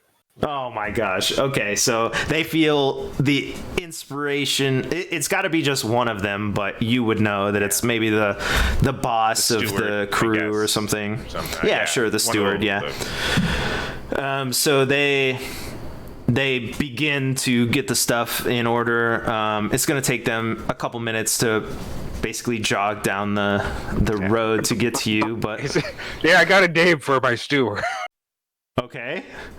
It's generated from the steampunk name. It's I don't even know how you pronounce that middle name. We'll forget the middle name. It's Bramwell Maycock. Okay. Sure. Yeah. Okay. Bramwell. So, actually, I have a name for the champion. His first name is Eldon. Eldon, of course. Jeez. That's what it gave me. A generator. I was like, really? I mean, there's other ones named Nimrod Clement Gosling. Briscoe. Briscoe's a good one. Maybe that should be his middle name. Briscoe's pretty good. All right, well, Eldon talking to this ancient priest who tells you that his name is Arthur. In his discussion, he's like, I'm Arthur. I guess. I mean, I'm experiencing a religious encounter right now. Several people have gathered around Arthur, and he's telling them like, I heard what sounded like a resounding command, worship me, and I think it came from this cog thing.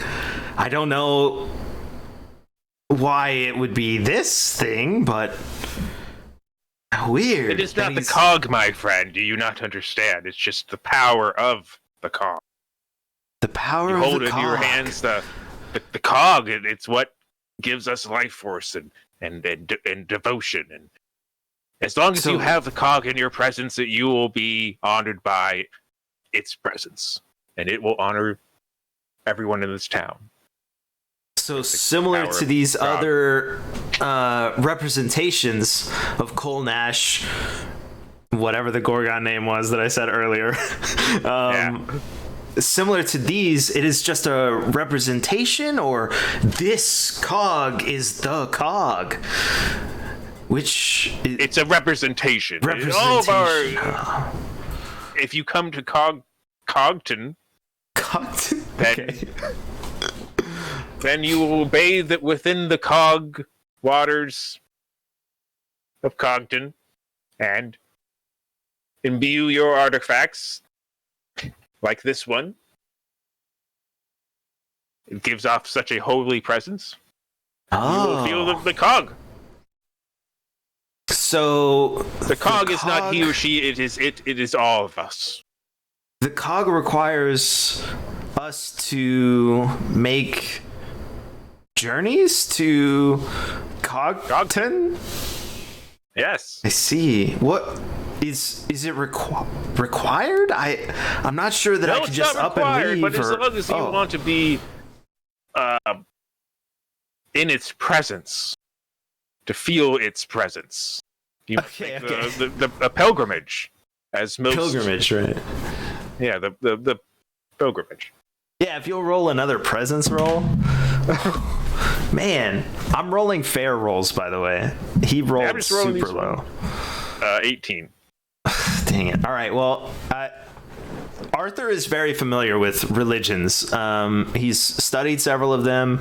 There are, several that people just worship in this area. But the uniqueness, I guess, of this religion has definitely caught his eye. Bramwell will arrive with the text and, come in, and Arthur will take... Is it a book? Yeah, it's a cog book.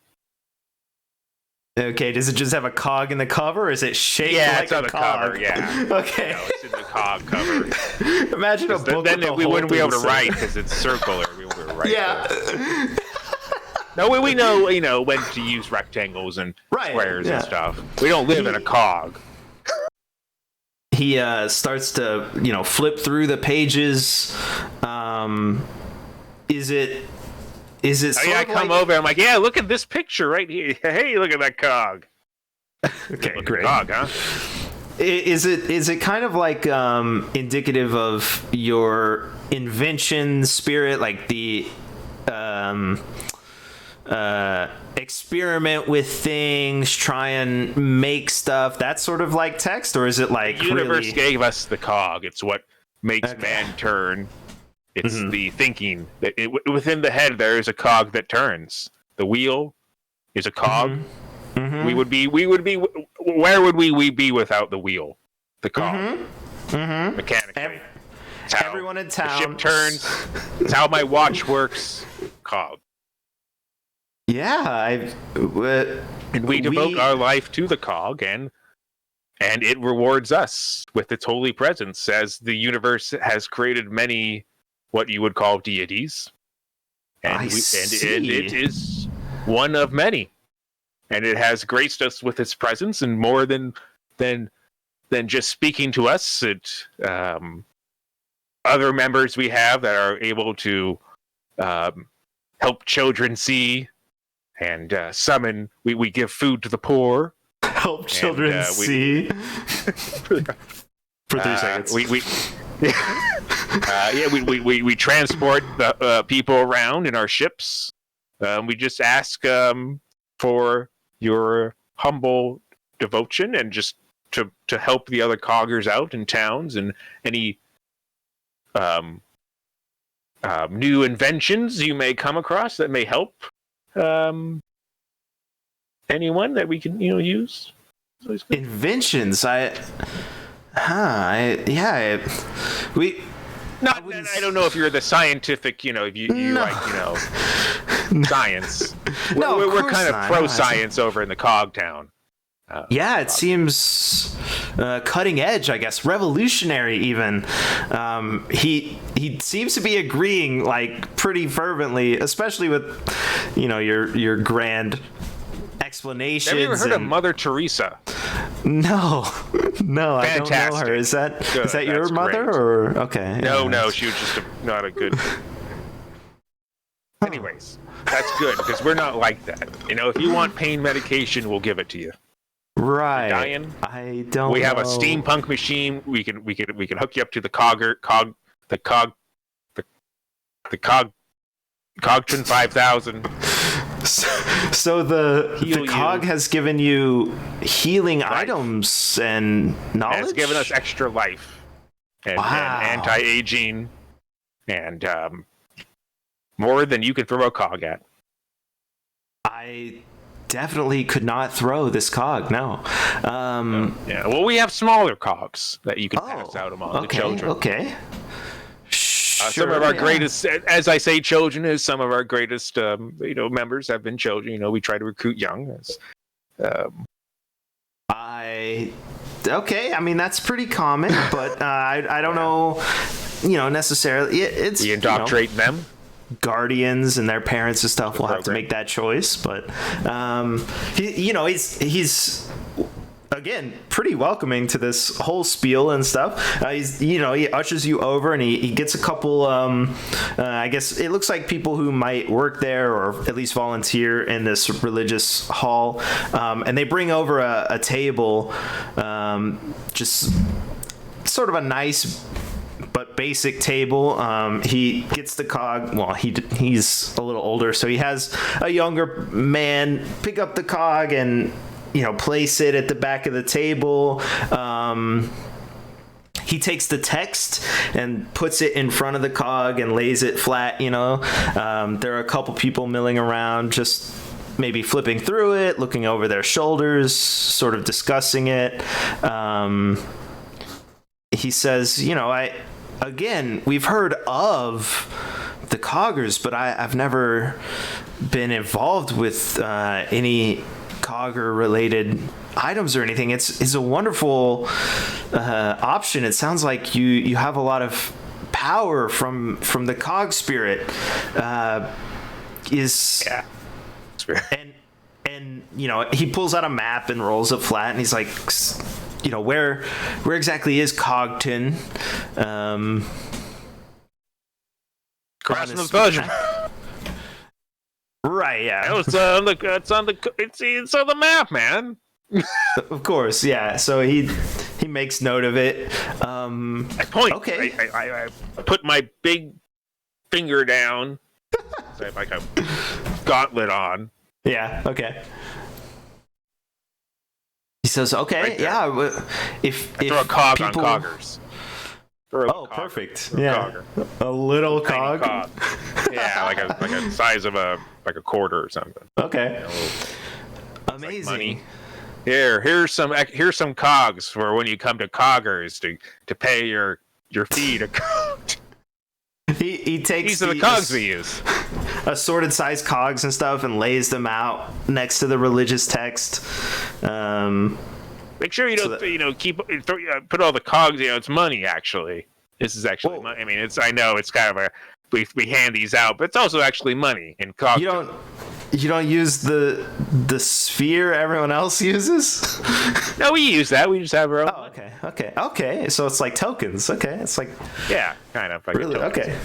Yeah, he takes. You put them into the machine. There's machines that take the cogs. They process the cog into a cog and kind of cogs itself out. I just realized what this is. You've created Spacely Space Sprockets. And it's just like a big random town factory building thing. Anyway, pretty much we're kind of very industrial in Coggers. It's more of an industrial town. Amazing. It seems religious. The industrial waters of Cogton. He takes a selection of the different cogs, takes them back. He leaves some of them out, but since you indicated they can be used for worship, it sounds like he takes them back. He's like, yeah, well, if anyone wants to make the pilgrimage, we'll definitely send them your way. I have a lot of duties here, but I will attempt to make the pilgrimage at my earliest convenience. And we'll leave the great cog, here so that others may partake in its wonder and look through your text and everything. This is an incredible opportunity. Thank you so much, Eldon. To you, Arthur. Oh wow! Is there anything I can get you? Or are you staying for the evening or No, you know people about that make things here? make You mentioned things? something. You like an invention. Oh, You were talking about it. Well, I would say we're relatively advanced here. We do get ideas and opportunities from all over the coast. If you're looking for something more unique, I guess there is a tribe further inland that makes they make I guess totems is the best way to say it. They have a unique system of, I guess, crafting, and they are more inland. And you still have this map out. He shows you sort of roughly where it is. There are no roads that go there, but maybe you could find it by heading inland. We don't mess with them. They don't seem to be interested in being involved with us, so we just know of them, but we don't really. You can't set up a meeting. No, they don't worship. You don't worship any of their gods or anything. No, we don't have any envoys that would go there. As far as I know, they don't have a religion, but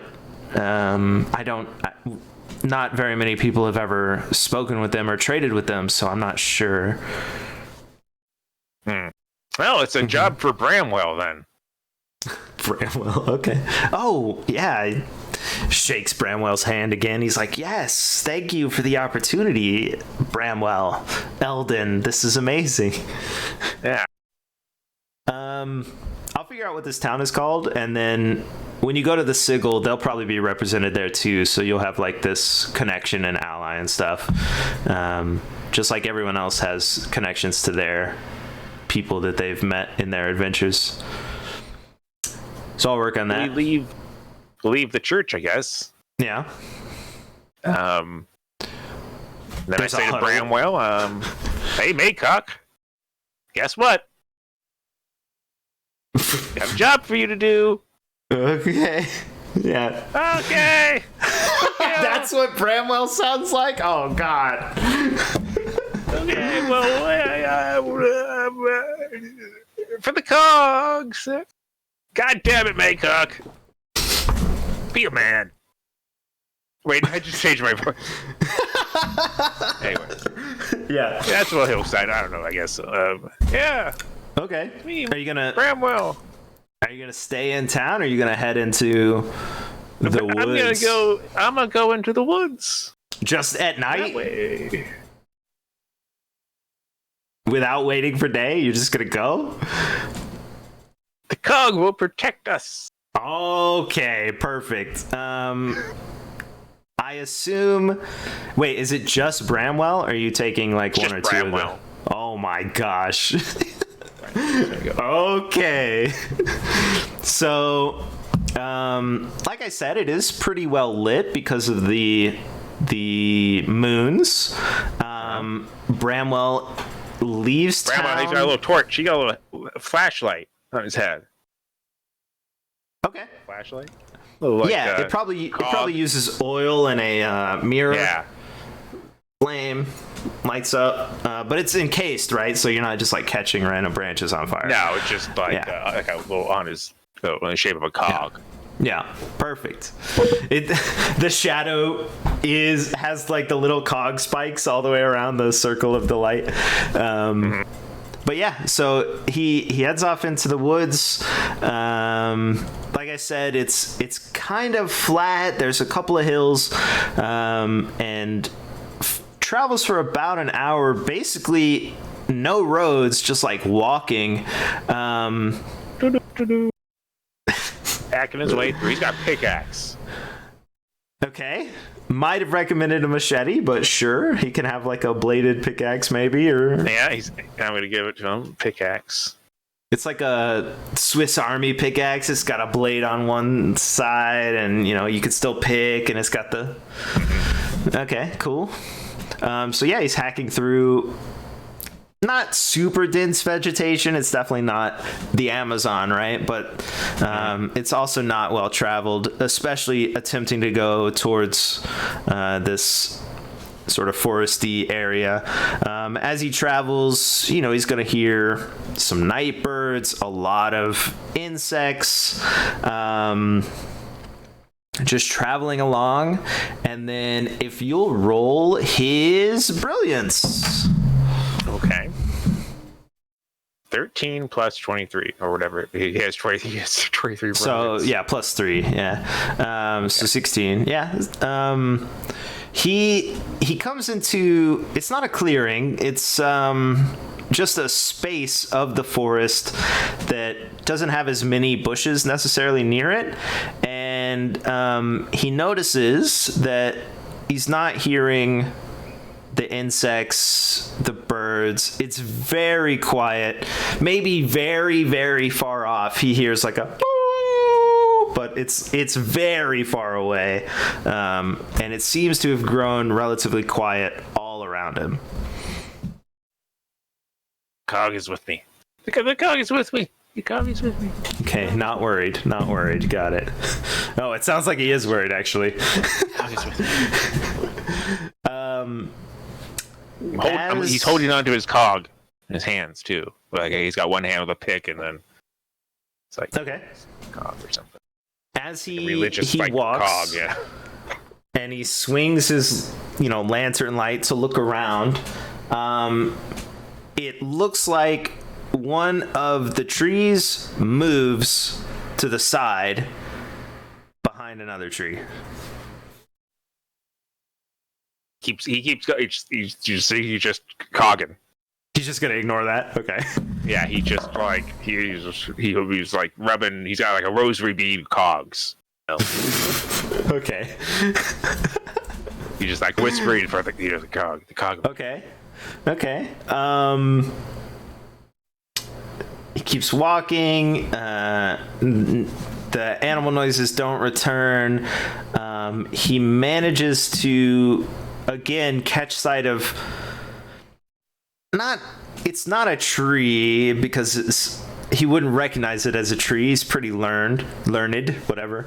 But it's a straight sort of shadow figure that again moves sideways behind a tree as he walks forward. He's catching up little glimpses of these things as he walks.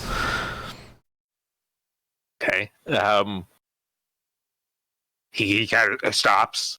Mm-hmm. And he just kind of fiddles with his cog. He's kind of like just rubbing his hand. And let's see. And then he like slams his pickaxe on the ground and casts that flash of light spell. Oh, okay. So roll brilliance for that. Right. And you said that's 23. Okay, well, so 4 flash of lights, plus 1 plus 3, so it's 8.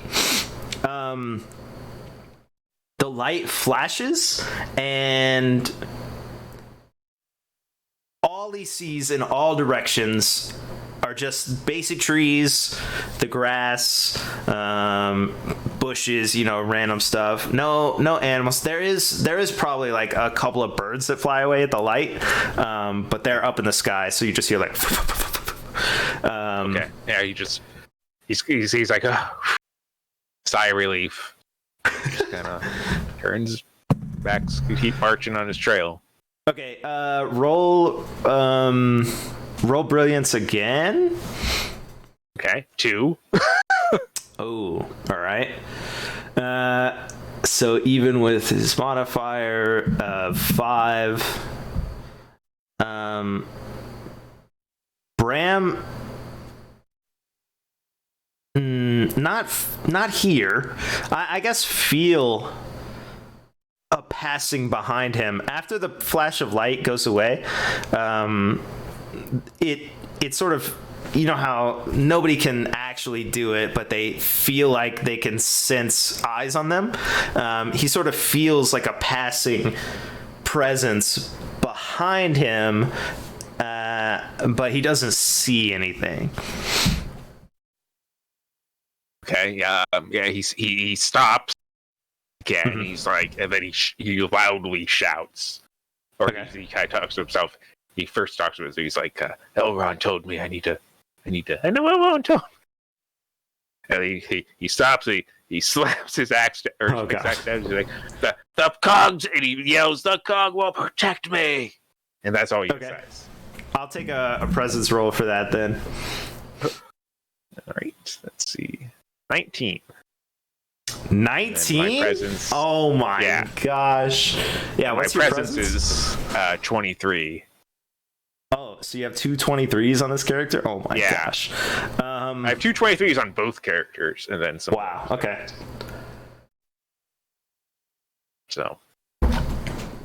So he says this, and as he does, he declares out into the world, the cog will protect me. In his little cog of light, where he's looking, a figure does step out from behind the tree that's directly in front of him, sort of maybe a little to the left, and it's a person who's pretty beefy looking, very stocked, completely wrapped in very black cloth, except for their eyes and their hands. They are completely covered, and they're holding like if you took a scimitar and bent it into a sickle, they're holding a weapon kind of like that would curve back towards their wrist with a point. And he just like moves in front, out from behind the tree, and holds up their hand, which, like I said, is tattooed, and indicates like palm up towards Bramwell. Holy coggers!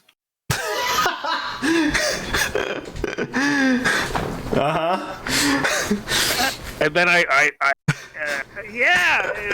put up my hand. High five, Mister. Oh, are you gonna try and? Well, so this guy's pretty far away, or this person's pretty far away. He's putting up his palm, like his hand, right, to stop or something. Or yeah, doing like sort of that symbol that to us would mean like stop, but could also be like hi, maybe, or something. I put up my palm as well. The figure lowers his hand and stares at Bramwell pretty hard, but makes no sound, like doesn't even, like you can't hear shifting of feet or anything like that, and is basically silent, completely covered except for, again, eyes and hands. Oh. No movement.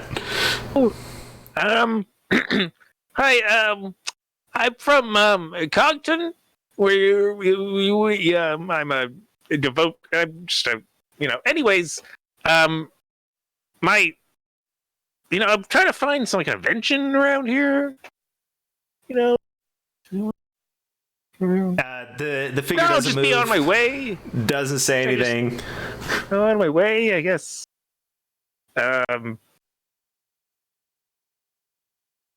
Shoot. Oh God, I don't. What can I do? Yeah. Do you know someone lives around here? I'm looking for an inventor. No movement, no sound. Are you gonna move at all, or are you just standing there talking? Yeah, I'm just standing there talking with my hand. Okay. Yeah. Good.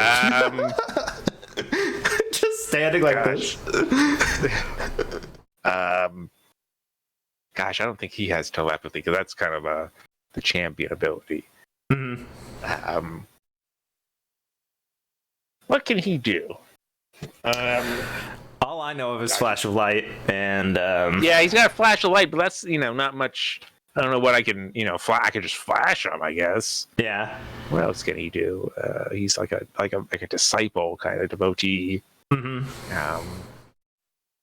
What is an ability? Hey, you want some food? I got some food in my pouch. You hungry? You want like a drink or something? No motion, no indication. Are you like moving? Or are you like pulling stuff out or something? No, I'm just kind of like pointing. Like, you want some food? Because he can't really see me. I don't know if he can see me that well. You can investigate, I guess. Roll brilliance to see what you think he can sort of perceive. I rolled a 5, so that's all right. Well, I guess I wouldn't roll against you. It seems like this person is aware of everything you're doing. You sort of your micro movements and stuff. This person seems hyper aware. Okay.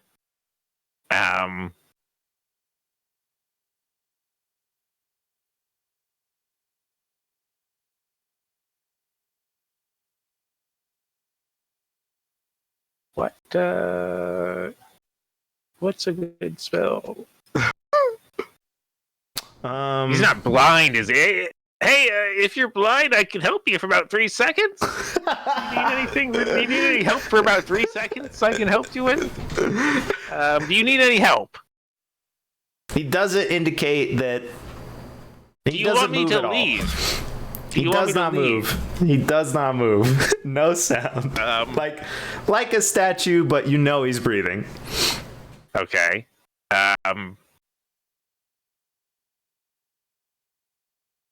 Well, just keep walking then. Okay. Your very first step, another one appears. Whichever direction you choose, even if it's straight at him, another one will appear in that direction. Okay, so I'll do a flash of light again. Okay. To see all of them, if I can. Yes. Yeah. Roll brilliance for that. My surroundings. I rolled a 6, so that didn't.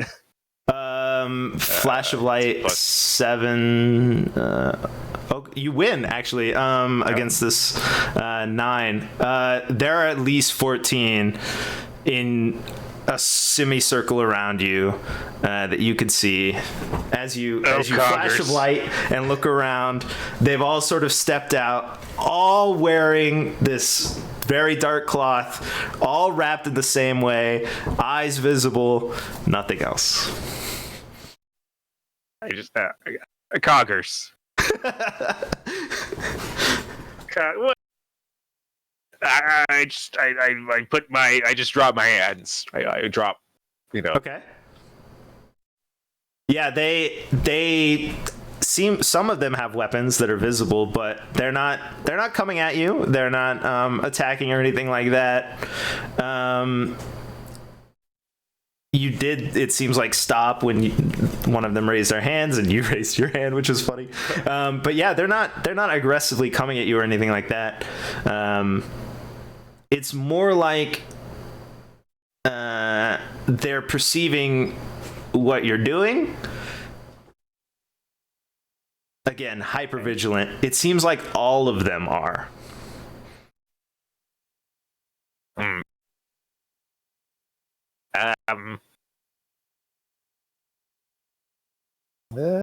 Yeah, flash of light.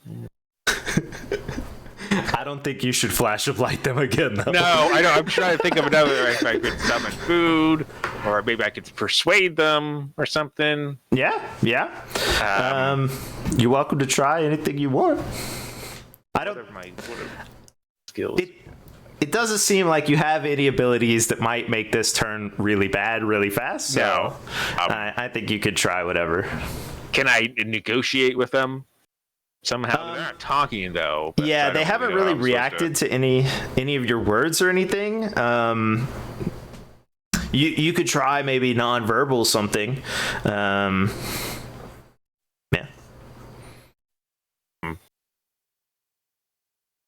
I take out a bunch of cogs.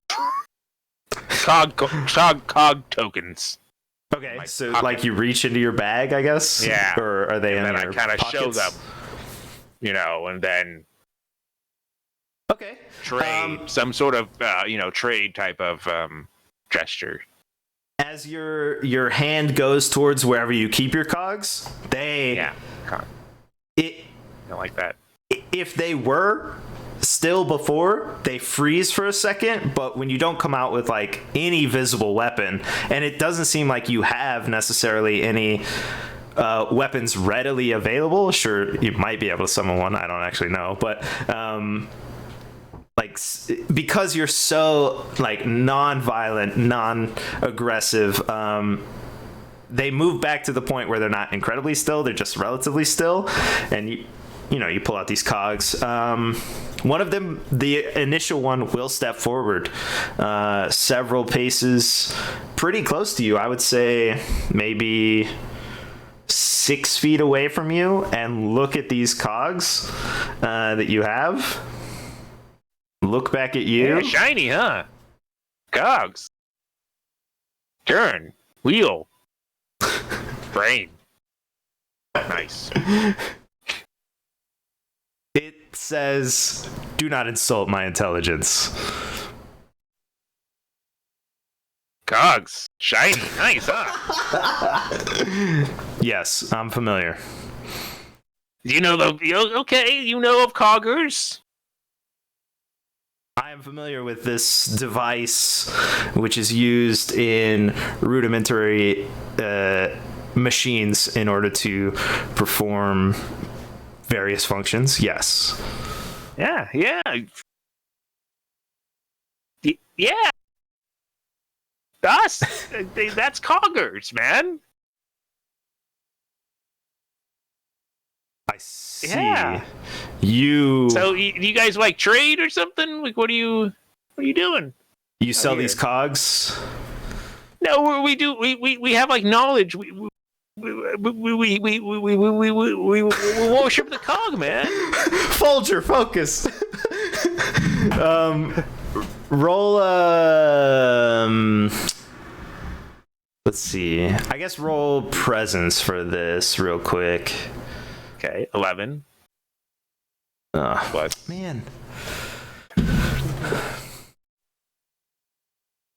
Yeah, I'm a devotee. I'm like a I'm like a squire. This champion person. He sent me on this mission. Reaches forward and takes one of the cogs from your hand very slowly, watching you very specifically. I nod. I smile. Also roll brilliance, just as a check. It's not against him. 4. Ooh, okay. The person picks up one of the cogs with their tattooed hand and holds it up, sort of like you would an interesting coin or whatever. Flips it over, flips it back, looks at you, and they're says, tokens to get on like the subway and stuff. Indeed, these are nothing special that we could not make. There's no subways. So you get on the airship token and like to pay for things in Cogton, and they're our holy symbol. We utilize sphere as most other civilizations do in this empire. We have that too. I mean, we just don't, we just have our own, like, because we have our religious. We worship the cog, and that's what makes life turn, is the cog. It makes the actions, your actions. What are you doing right now? It's a cog. Indeed, these are your religious symbols? Yeah. Cogs. Cogton.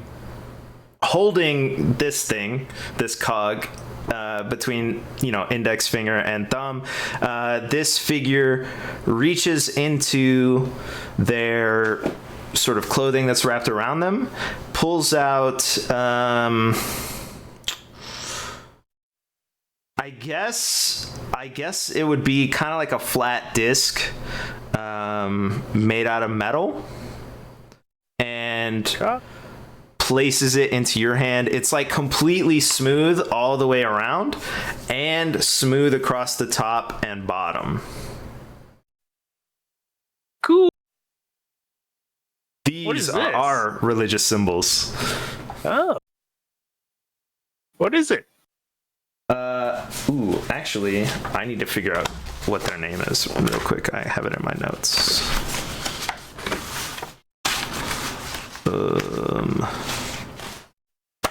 Is it these bros? Nope.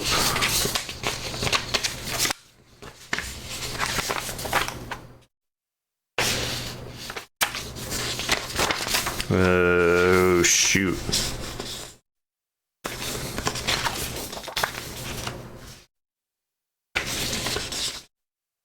Maybe they don't have names. Oh, wait, is it these bros? This figure says, these are, and like indicates the little disc that it's given to you, or he's given to you. These are word met.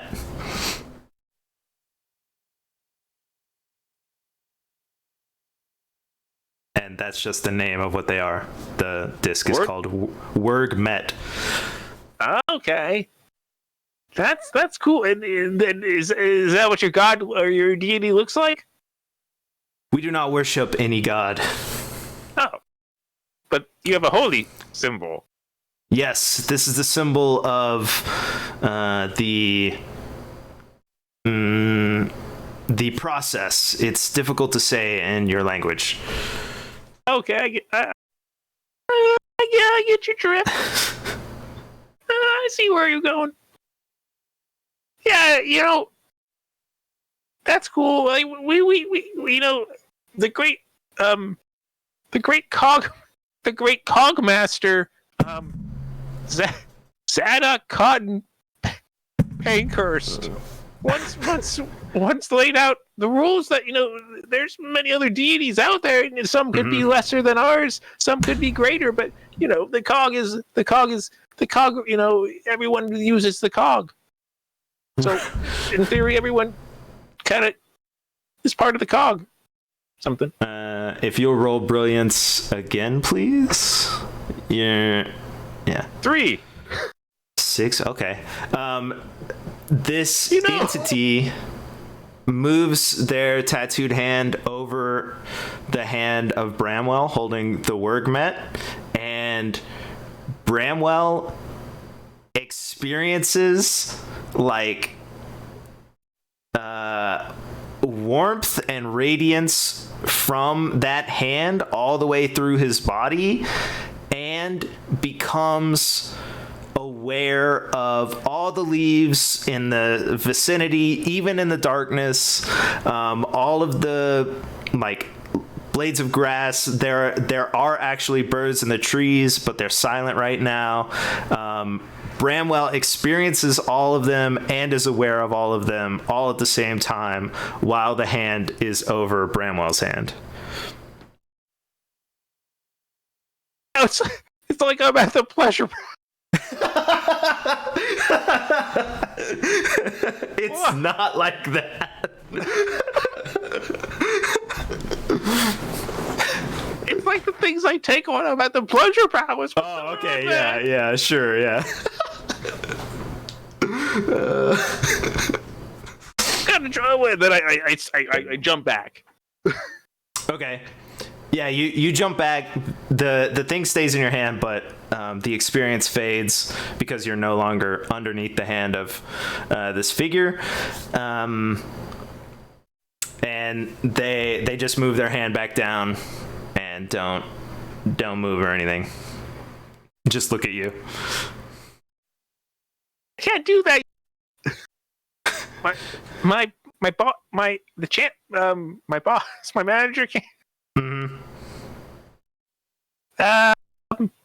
So how'd you do that? Can I do that?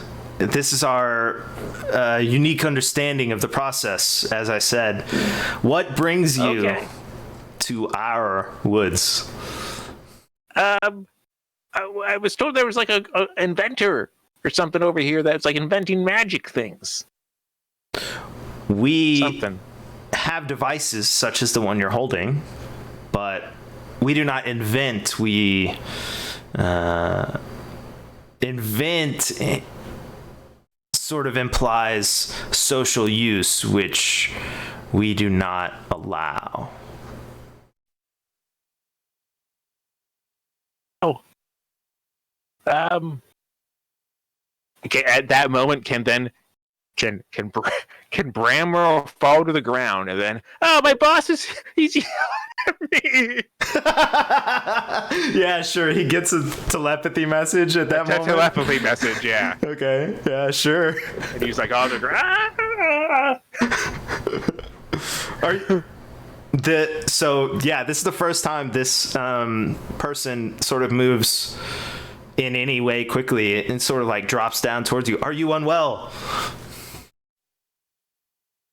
My boss was I swear he commands the god to send me messages, and I can hear him in my head. It's really painful because sometimes he's really mad. Sorry, he was telling me that to man up. Do you have that? Does anyone speak to you in your head? This you like a migraine sometimes. This entity seems suddenly very interested. Comes closer, kneels down next to you, and it says,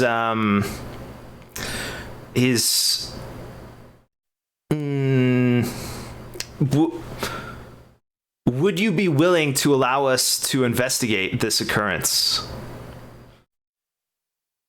No, I don't want you to get my boss in trouble or anything. I'm trying to. Of course not. We also are interested in this knowledge. Would you allow us to examine you? Oh, that's a good idea. We can offer you secrets of our own.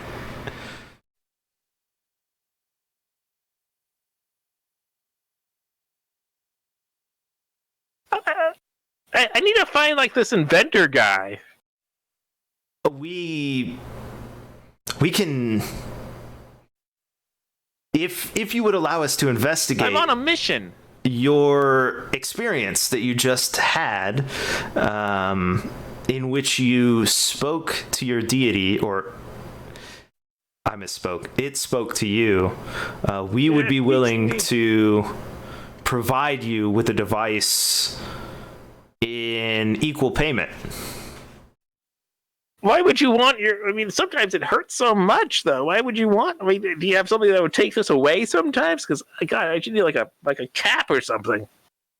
Without examination, I don't know. Okay. I need to get some, sent on this mission, and I guess so. The cog takes you on a mysterious journeys on its wheel. The cog. And I am just its humble servant. Would you accompany us back to our town, or do you wish to remain here while we Can we go to examine my you? Airship? Do you want to meet my boss? Let me see. I guess that would be... Let's roll your presence here for that, and I'll roll against you. Okay. 9. So these people rolled 3. I don't think they would be willing to open themselves up, because the more you talk about magic, it seems like you're not from around here, basically. And your boss may be more powerful than them, or have some abilities they're unaware of. So it doesn't seem like they want to go. And so they say, we would not venture forth from our woods in this manner. We can do it here. I just don't want to go to a second location. Okay, I understand. And so this person stands up, moves away from you, and begins to unwrap their wrappings, starting with their face, and then down. Should I turn away? It's up to you. You may close your eyes if you wish. I'm gonna close my eyes, I think. You close your eyes? No, I'll keep one open. Okay, you keep them open. This person is in the dark, I guess. Let's see here. As he moves away, he becomes harder to see because of his clothing, his dark clothing and stuff. So you're basically you've all been standing in the dark, and you have your cog light. Never mind. So your cog light's still on. Okay, so your cog light is looking at this guy, right? Yeah. The clothing starts coming off from the torso, and this person I can't look away. Covered in tattoos that are in lines like words, but they're not words that you can read. And this person has them all over them, written sort of everywhere, including their hands, down their arms, neck, some on their face. They're just covered in all of these words, right? And so they unwrap and they come back to you and they kneel down next to you, and the rest of the people sort of they haven't left, but they're not all focused on you anymore. It's not like you're a threat anymore. They're sort of more neutral. They're kind of looking around. Some of them are maybe whispering to each other, discussing, right? And this person's going to kneel down to you, and he'll say, like, please hold up the word met. The little disc. The disc. Hold it up. Okay. Holding it. Let's see what we roll here. So as the tattooed hands, both of the hands go over this disc, and it gets really, really hot, but you also feel like sort of like a presence, an exploration. When you cast Flash of Light, you go through this process where you sort of envision what's going to happen, and then you cast the magic. It feels like that, but from the outside in, like the magic's being cast into you, and it goes sort of in a way you can feel, sort of like tingling, but it's not tingling, up into your mind where you just experienced the command from God, which apparently you don't know is telepathy, right? Yeah. And this person sort of like kneels and is focused on your hand, closes their eyes, and some of their tattoos glow in random patterns while they're casting this. Okay. You just gonna let it go? Sorry. Sorry. Can you turn the light off? No, you're good. No, sorry, I was talking to Leah. Yeah, I know. Hi, Leah. Can you repeat that? Yeah, I just asked if you were gonna do anything or if you were just gonna. Oh, because his hands are glowing. Yeah, and you're experiencing probing, I guess. I'm just gonna let it go because I've been to the pleasure palace before. This is like nothing you've ever seen. If this were a spell, it would take like it's minutes long. So this is something you've he's just never. Gonna let it, he agreed, so Yeah. Okay. He's just gonna let it go. It eventually fades away, and the person says, thank you for your knowledge and experience.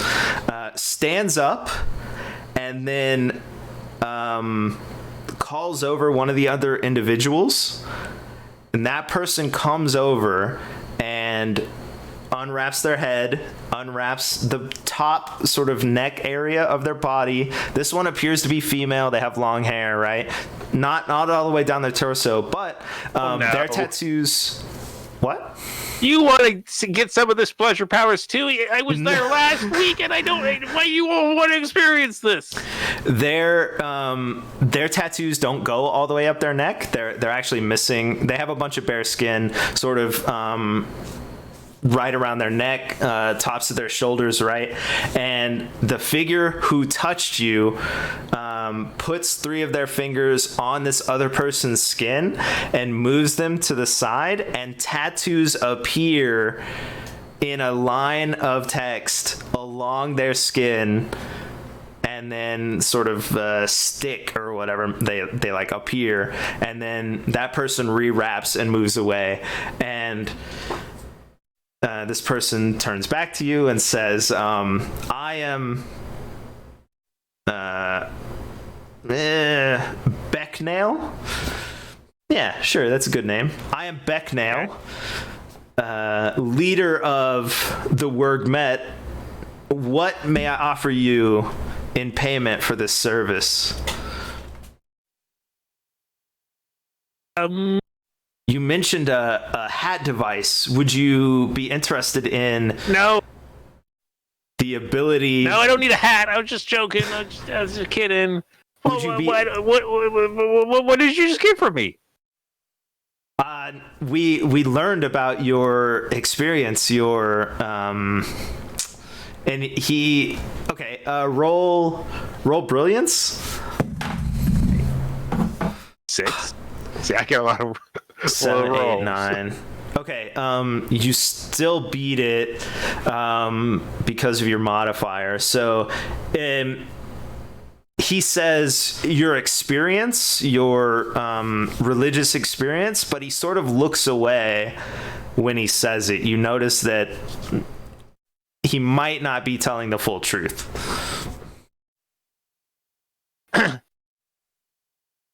So, like, what did you give her? Like, what's going on? Her? I gave to her a recounting of your experience. It is the way of our people. Okay, so you just, like, take people and you put them on your body? How many people have you taken? Okay, his performance is not good. You would not understand the significance of... It's not you. There's nothing of you that we take. We just you experienced something, and we wanted to know more about it. We share knowledge amongst each other in this way. Okay, are we like friends then? Now, since you've touched me, I haven't touched you. I mean. What is your name? Did you say your name during your ramblings? No. Okay. I mean, if maybe he figured out my name from. I don't know if he figures it out from touching me. No, that wouldn't work. No. So he says, my name's, "What is your name?" Oh, hey, you're what? Bechamel, like the sauce. Becknail. Becknail. Becknail. Yeah, I'm Bramwell. We have like similar names. Indeed, so, Bramwell. I consider you a compatriot of the search for knowledge. I would consider you friend if you would have it. Yes. Yeah, great. I need more friends because I don't see people. Yeah, cool. So, is there an inventor I'm looking for? Bramwell, may I offer you an item which would prevent this experience from occurring and hurting you in the future? Because as much as it hurts, it's knowledgeable, and I like hearing my God speak to me.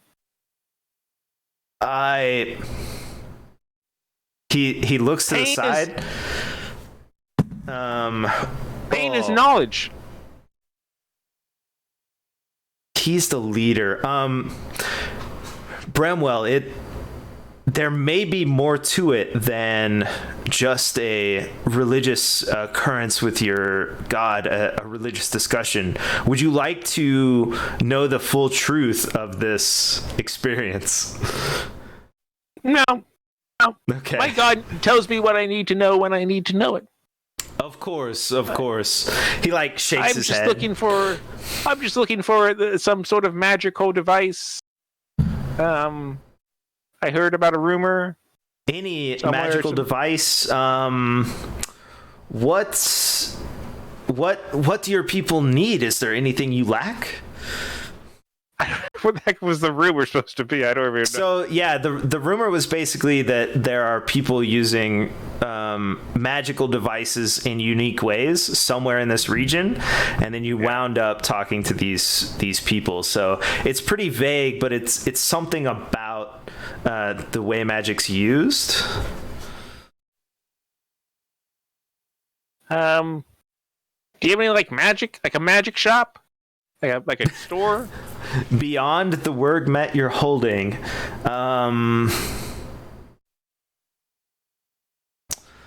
let me discuss with my tribe. And he like, or maybe I can bring the airship around and then we can shop or something. I can tell my boss that we would not reveal ourselves in this way. We generally keep to ourselves, except for our friends like you, Bramwell. But we prefer our privacy due to the unique nature in which we handle the process. And he keeps talking about the process like it's their religion. If the way you talk about cogs is the way he talks about the process, right? Okay. He says, "Please allow me a moment, Bramwell." And he moves away to the people that are over there, and they have like a whispered discussion. There's a disagreement. At one point, you think you see rock paper scissors occur a couple times, and then they do a bunch of trade, sort of like pointing, and they handle some things that you can't really see behind their huddle, and then he comes back and he says, "Would you be interested in a light device? I notice you have a thing that creates light on your head." Like, what kind of trade is that, man? Oh, we got a light. Why do we need another light? This would be a more efficient light than the one you hold. And he takes out like a kind of like a snow globe, I guess, but it doesn't have the globe part. Instead, it's like a rock in the center of like a big brass sort of stand, and the rock has a bunch of like very small cuts on it. And he waves his hand over the rock, and it's like you're in fluorescent lighting. Like the whole forest is lit up around you, but you can look directly at it and it doesn't hurt your eyes, but you can also see pretty much everything around you as if it were day, as if it were fluorescent lighting. Does this interest you? How long does that last for? Like 8 hours, or is there like a charge on it? It is a device. The way it works is you wave your hand over for illumination, and you wave your hand back over for de-illumination or darkness. Okay. Is it the bear? But how long does it last? Like what? Like does it have a? How long does it last? Is it forever? He seems kind of confused. Without his coverings and stuff, you're able to read his emotions a lot easier. He seems kind of confused, and he says, "No, it does not have a time or use. In theory, if it were buried in a mine, it would still be illuminated hundreds of years from now when it was dug up." Okay, so it lasts forever then, pretty much. Well, nothing in the process lasts forever, I would say, but beyond our lifetimes and the lifetimes to follow, for sure. Are you sure about that? Wouldn't the process always be taking place? Of course. The process is always. Yeah, like the cog is always turning. Maybe we're the same. It does seem we have some similarities, Bramwell. However, your primitive understanding of the process leaves us concerned. I mean, I just learned about it. I mean, of course, you got like a book or something. We just gave out a cog book. No, we don't. It is too dangerous. We cannot share our knowledge of the process in this way. No. So you're just like, how do you guys like survive then? Like, do you guys like procreate with the process? I guess. Yeah, process. He laughs. How do you become your people? He laughs hard. He's like, just all a bunch of like Bramwell. He like shakes his head. We're humans just like you. No, you've been to the pleasure palace, Bramwell. Yeah, so you've probably been there too. No, I have never drugs from partaken in the pleasure palace. However, but you know of it. We do know of it. Yes, we have quite a lot of knowledge. We are human, just like you. I give a big pat on it. I know it. Yeah, I know you. When you touch his skin, there's like flickers of light across his tattoo words, but nothing happens. I bet the ladies love you there, or men, whatever floats your boat. We do not partake in the pleasure palace. We are aware of it, though, as we are aware of many things beyond your comprehension, Bramwell. Well, I mean, you clearly don't know of the cog and its powers, though. He stays silent. He doesn't say anything. That's what I thought. That's what I thought. Okay, well, I guess I'll just take your light, I guess. I don't need nothing else, really, for taking my pleasure powers experience. Is there something else we could offer? I want to make sure that you're... I just want you to know, like, if I ever need something in the future, I can come back just in case. If, like a token or something, maybe. He says, if you need us... throw the Wurgmet into the fire, and we will come to our friend Bramwell. Oh, so I take both of these things? Of course. The coggers is yours, and for your experience. You can take those cogs too. Like if you ever come to Cogton, that'll get you in, and then you get like a free drink and stuff down at the Cogton Diner. You fill his tattooed hand with cogs, and he's like, "Thank you, Bramwell, thank you." And he like puts them into like a hidden pouch in his. Oh, I guess he's wearing pants. Just, just make sure. I know you guys are advanced. Just don't be counterfeiting those, because the treasury at Cogt. I was part of in Cogton school. In like the primary schools, I was part of I had an internship in the treasury department, and we had a lot of big counterfeiters, and there was a lot of outside people counterfeiting these coins to get their free drink at the Cogton Diner. So when you buy big Cogton chicken, you get a free drink. I will keep it under advisement, Bramwell. We would never do anything so... hey, you should check out, while you're talking, and I'm talking, you should come down and check out Cogton and bathe in our waters. It's holy. I cannot foresee... I can bring you some of the water or something. Maybe we can make a trade. The water's really holy. We put all our relics in the water, and they come out all shiny, and you can talk to... they talk to you and stuff. It's great. Unfortunately, I can't foresee us visiting Cogton in the future, Bramwell. However, I humbly thank you for your invitation. Okay, so the inventor is this way, right? I believe, based on the information you provided, you were seeking us. What? We are the only ones silent. creating advanced devices in this region. However,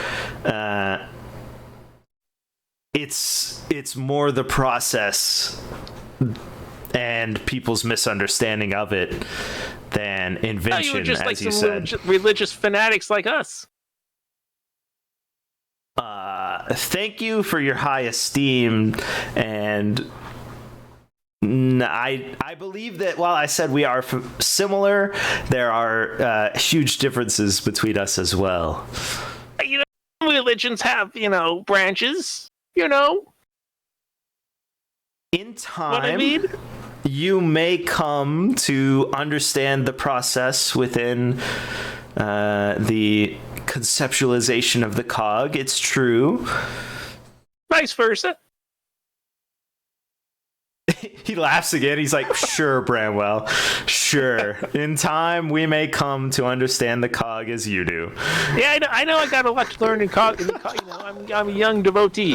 So I'm gonna learn. I'm gonna talk to God, and I'll be back. As you say, Bramwell, thank you for your knowledge and your visit. Like, okay, Bechamel. Mr. B? Yeah, sure, Mr. Okay. Bewigs. Goodbye, Bramwell, is what he says, and then they don't leave. They're just gone. Which way do I get back? You don't hear anything. Okay, I turn the light on. Oh, the big lamp light? No, the stone he gave me. Yeah. So that big light. I guess you'd be able to sort of see the path you stumbled through. Assuming you can find your own trail. I look around and then I notice that there's a trail in front of me that hasn't been cleared yet. So I turn around. I'm not that dumb. Yeah. I was hoping that it was like a shortcut. You guys could have led me down. I just gotta talk to myself. Yeah, nobody responds. As you walk, though, you do start hearing birds and insects and all of that stuff. You have a very easy time walking because of this light. Everything is lit up, but again, you can even look directly at it and it doesn't hurt your eyes and stuff. So it allows you to walk pretty unhindered back the way you came. Godders. And I need to go soon. So yeah, that's cool. Is there anything else you want to do before you go, or I could just wrap up? They gotta talk to each other.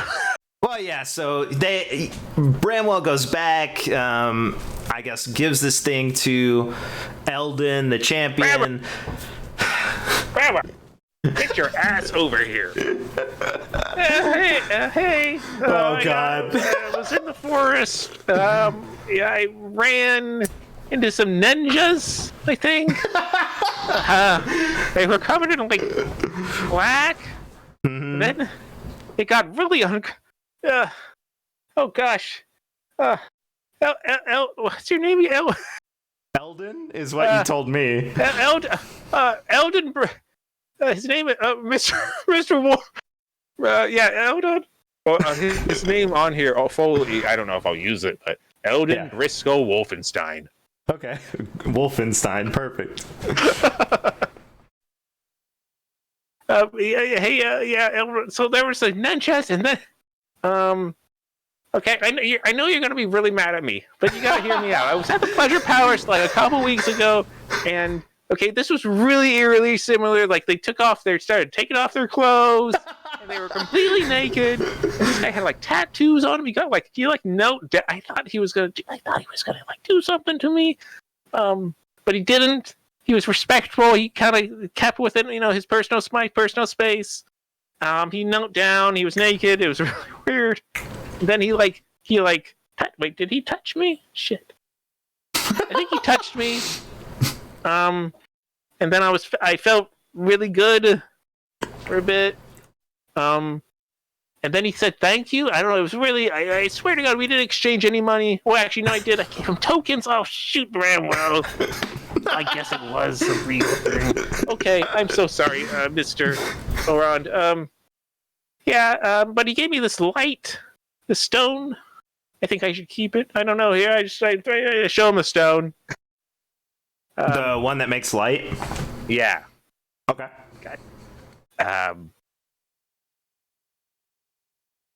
Elrond is... I keep saying Elrond. I know. He's silent. Yeah. Like the ninjas. Okay. Forest. And he just kind of turns around and walks away. Sure. So, are you all headed back? I guess to the we're just gonna get in the ship, and cool. Bramo, just goddamn write me a report. Yeah. On my desk. You guys load back into the ship. You have a wonderful sail back. Beautiful skies. Bramwell. When you make it back, I assume you have like a research and development sort of area or something, like a unit. These people investigating this device, they find just sort of the basics, which are a bunch of scratchings all over this sort of crystal looking rock, and then it doesn't have any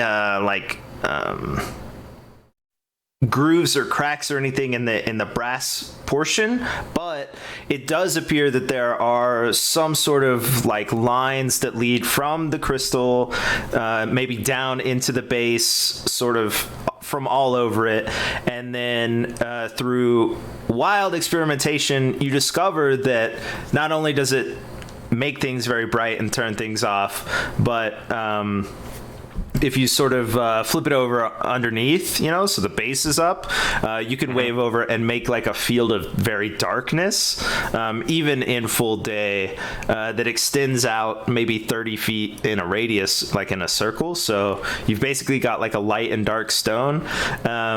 It doesn't work like any magic you've ever seen before, but based on its construction, you think that this device could, in theory, be replicated if you knew how to make it. It's just going to take you years of experimentation and knowledge and stuff like that. Does Bramwell also give up that round disc? That's up to you. I don't know. Yeah, he doesn't even write about that. Yeah. He's kind of like now kind of curious. So yeah. So these people, of course, like all people, will probably be at the sigil unless they decide not to go and pay the money or whatever. But in theory, you'll see these people at the sigil, and they consider at least one of you to be friend. So I have like a sheet that has all the different houses that we've identified anyway, or that I've identified that you don't know about, and there are lines that tie everybody together. So if there's some event that involves, this house, you and maybe the party, because of you, would be more likely to get aid from them or whatever in the future, like with that tie. Yeah, we got what disc. I mean? We can throw the fire. Yep. And that's it. That's all I got, because I made it up, and there isn't anymore because I didn't make up anymore. And yeah, pretty good actually. It was pretty fun. And you got cool. The garbage. Where's the garbage people at? So the garbage people work out of the capital as their main place, but they do have branches sort of all over the region. What Fair wound up doing is he stopped in this little town in the center, which is a town of elves that live out on the plains and meadows and stuff. And like you, instead of going to what I had intended, he was like, hold on, let me stop and try and work out like a contract and stuff. So they have a contract with this town in order to sort of serve the surrounding elvish areas. They do, waste removal.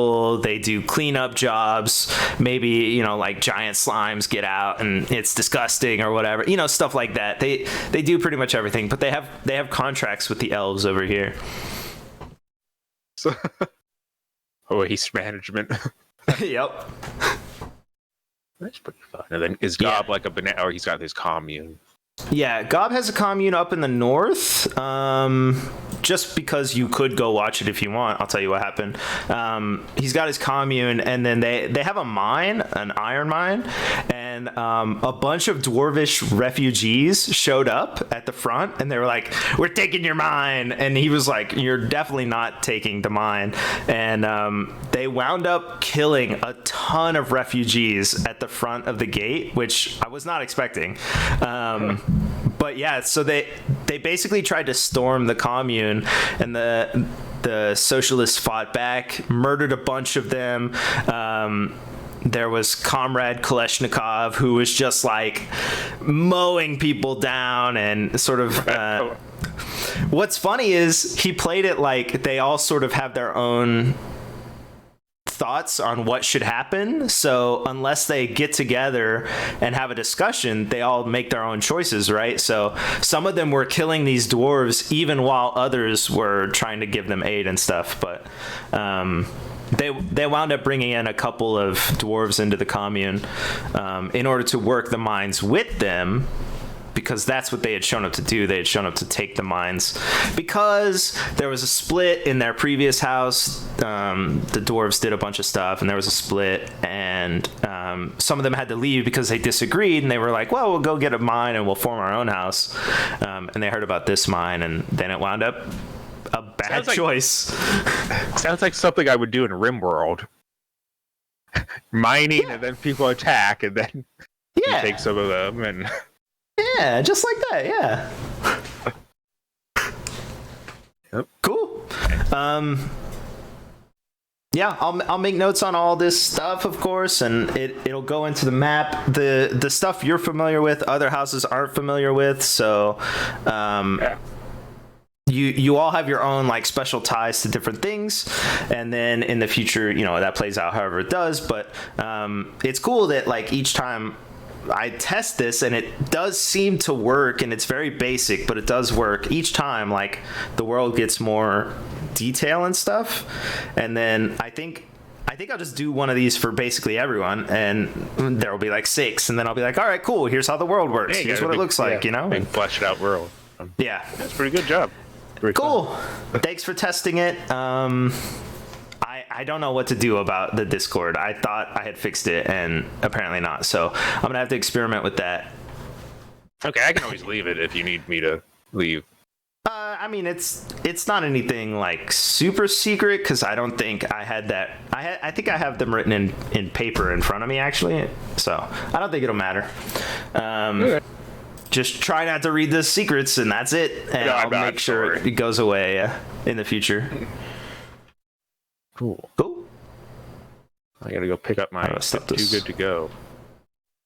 Oh yeah, nice. I'm doing this boba tea place like 3 times a week. It's so freaking good. It's like $5 for food drinks. Wow. And, I've been slowly eating the boba. I've been getting used to it. But usually they give us like a black tea, a green tea, and a milk tea.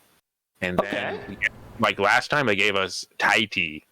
And it was like the first time I actually drank the whole entire Thai tea. I'm usually not into it, but it's like really good actually. A milk Thai tea. It wasn't orange. Yeah, it doesn't seem like something I would use that often, but then when I looked, they didn't have it anyway, so I couldn't even try. Yeah. So maybe in the future. It gets over there soon. Yeah. Yeah. Good. All right, cool. Thanks for chilling and everything. Yeah. Good night. Maybe we can play Modern Warfare or something this weekend. I don't know. Yeah, I do think I have it installed. Oh yeah, my Steam is open right here. Oh, didn't they release number 2 or something like that? Modern Warfare 2, Call of Duty something. Yeah, one of those came out. Black Ops. Oh yeah, I see that. Yeah, season 2. It's got really bad reviews. But yeah, it's not updated, so I'll have to update it. But I do have it installed. All right. Cool. All right. See you later. All right, deuces. Bye. Thanks again. Right. Oh wait. Ciao. I have so much stuff open. Okay, here it is.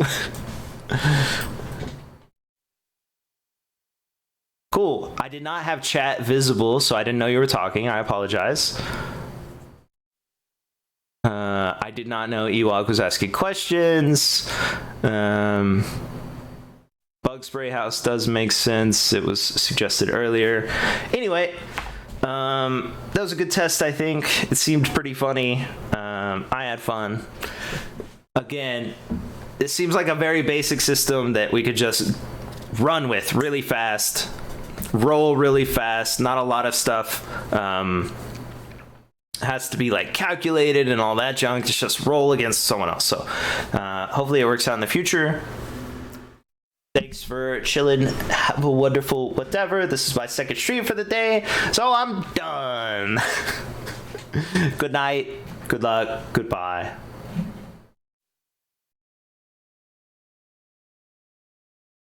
Have hearts.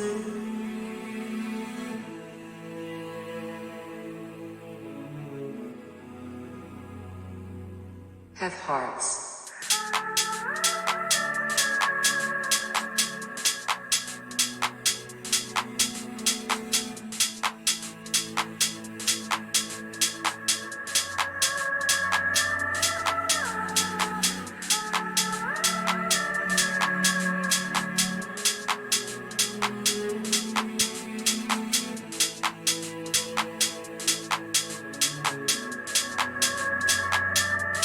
Have hearts.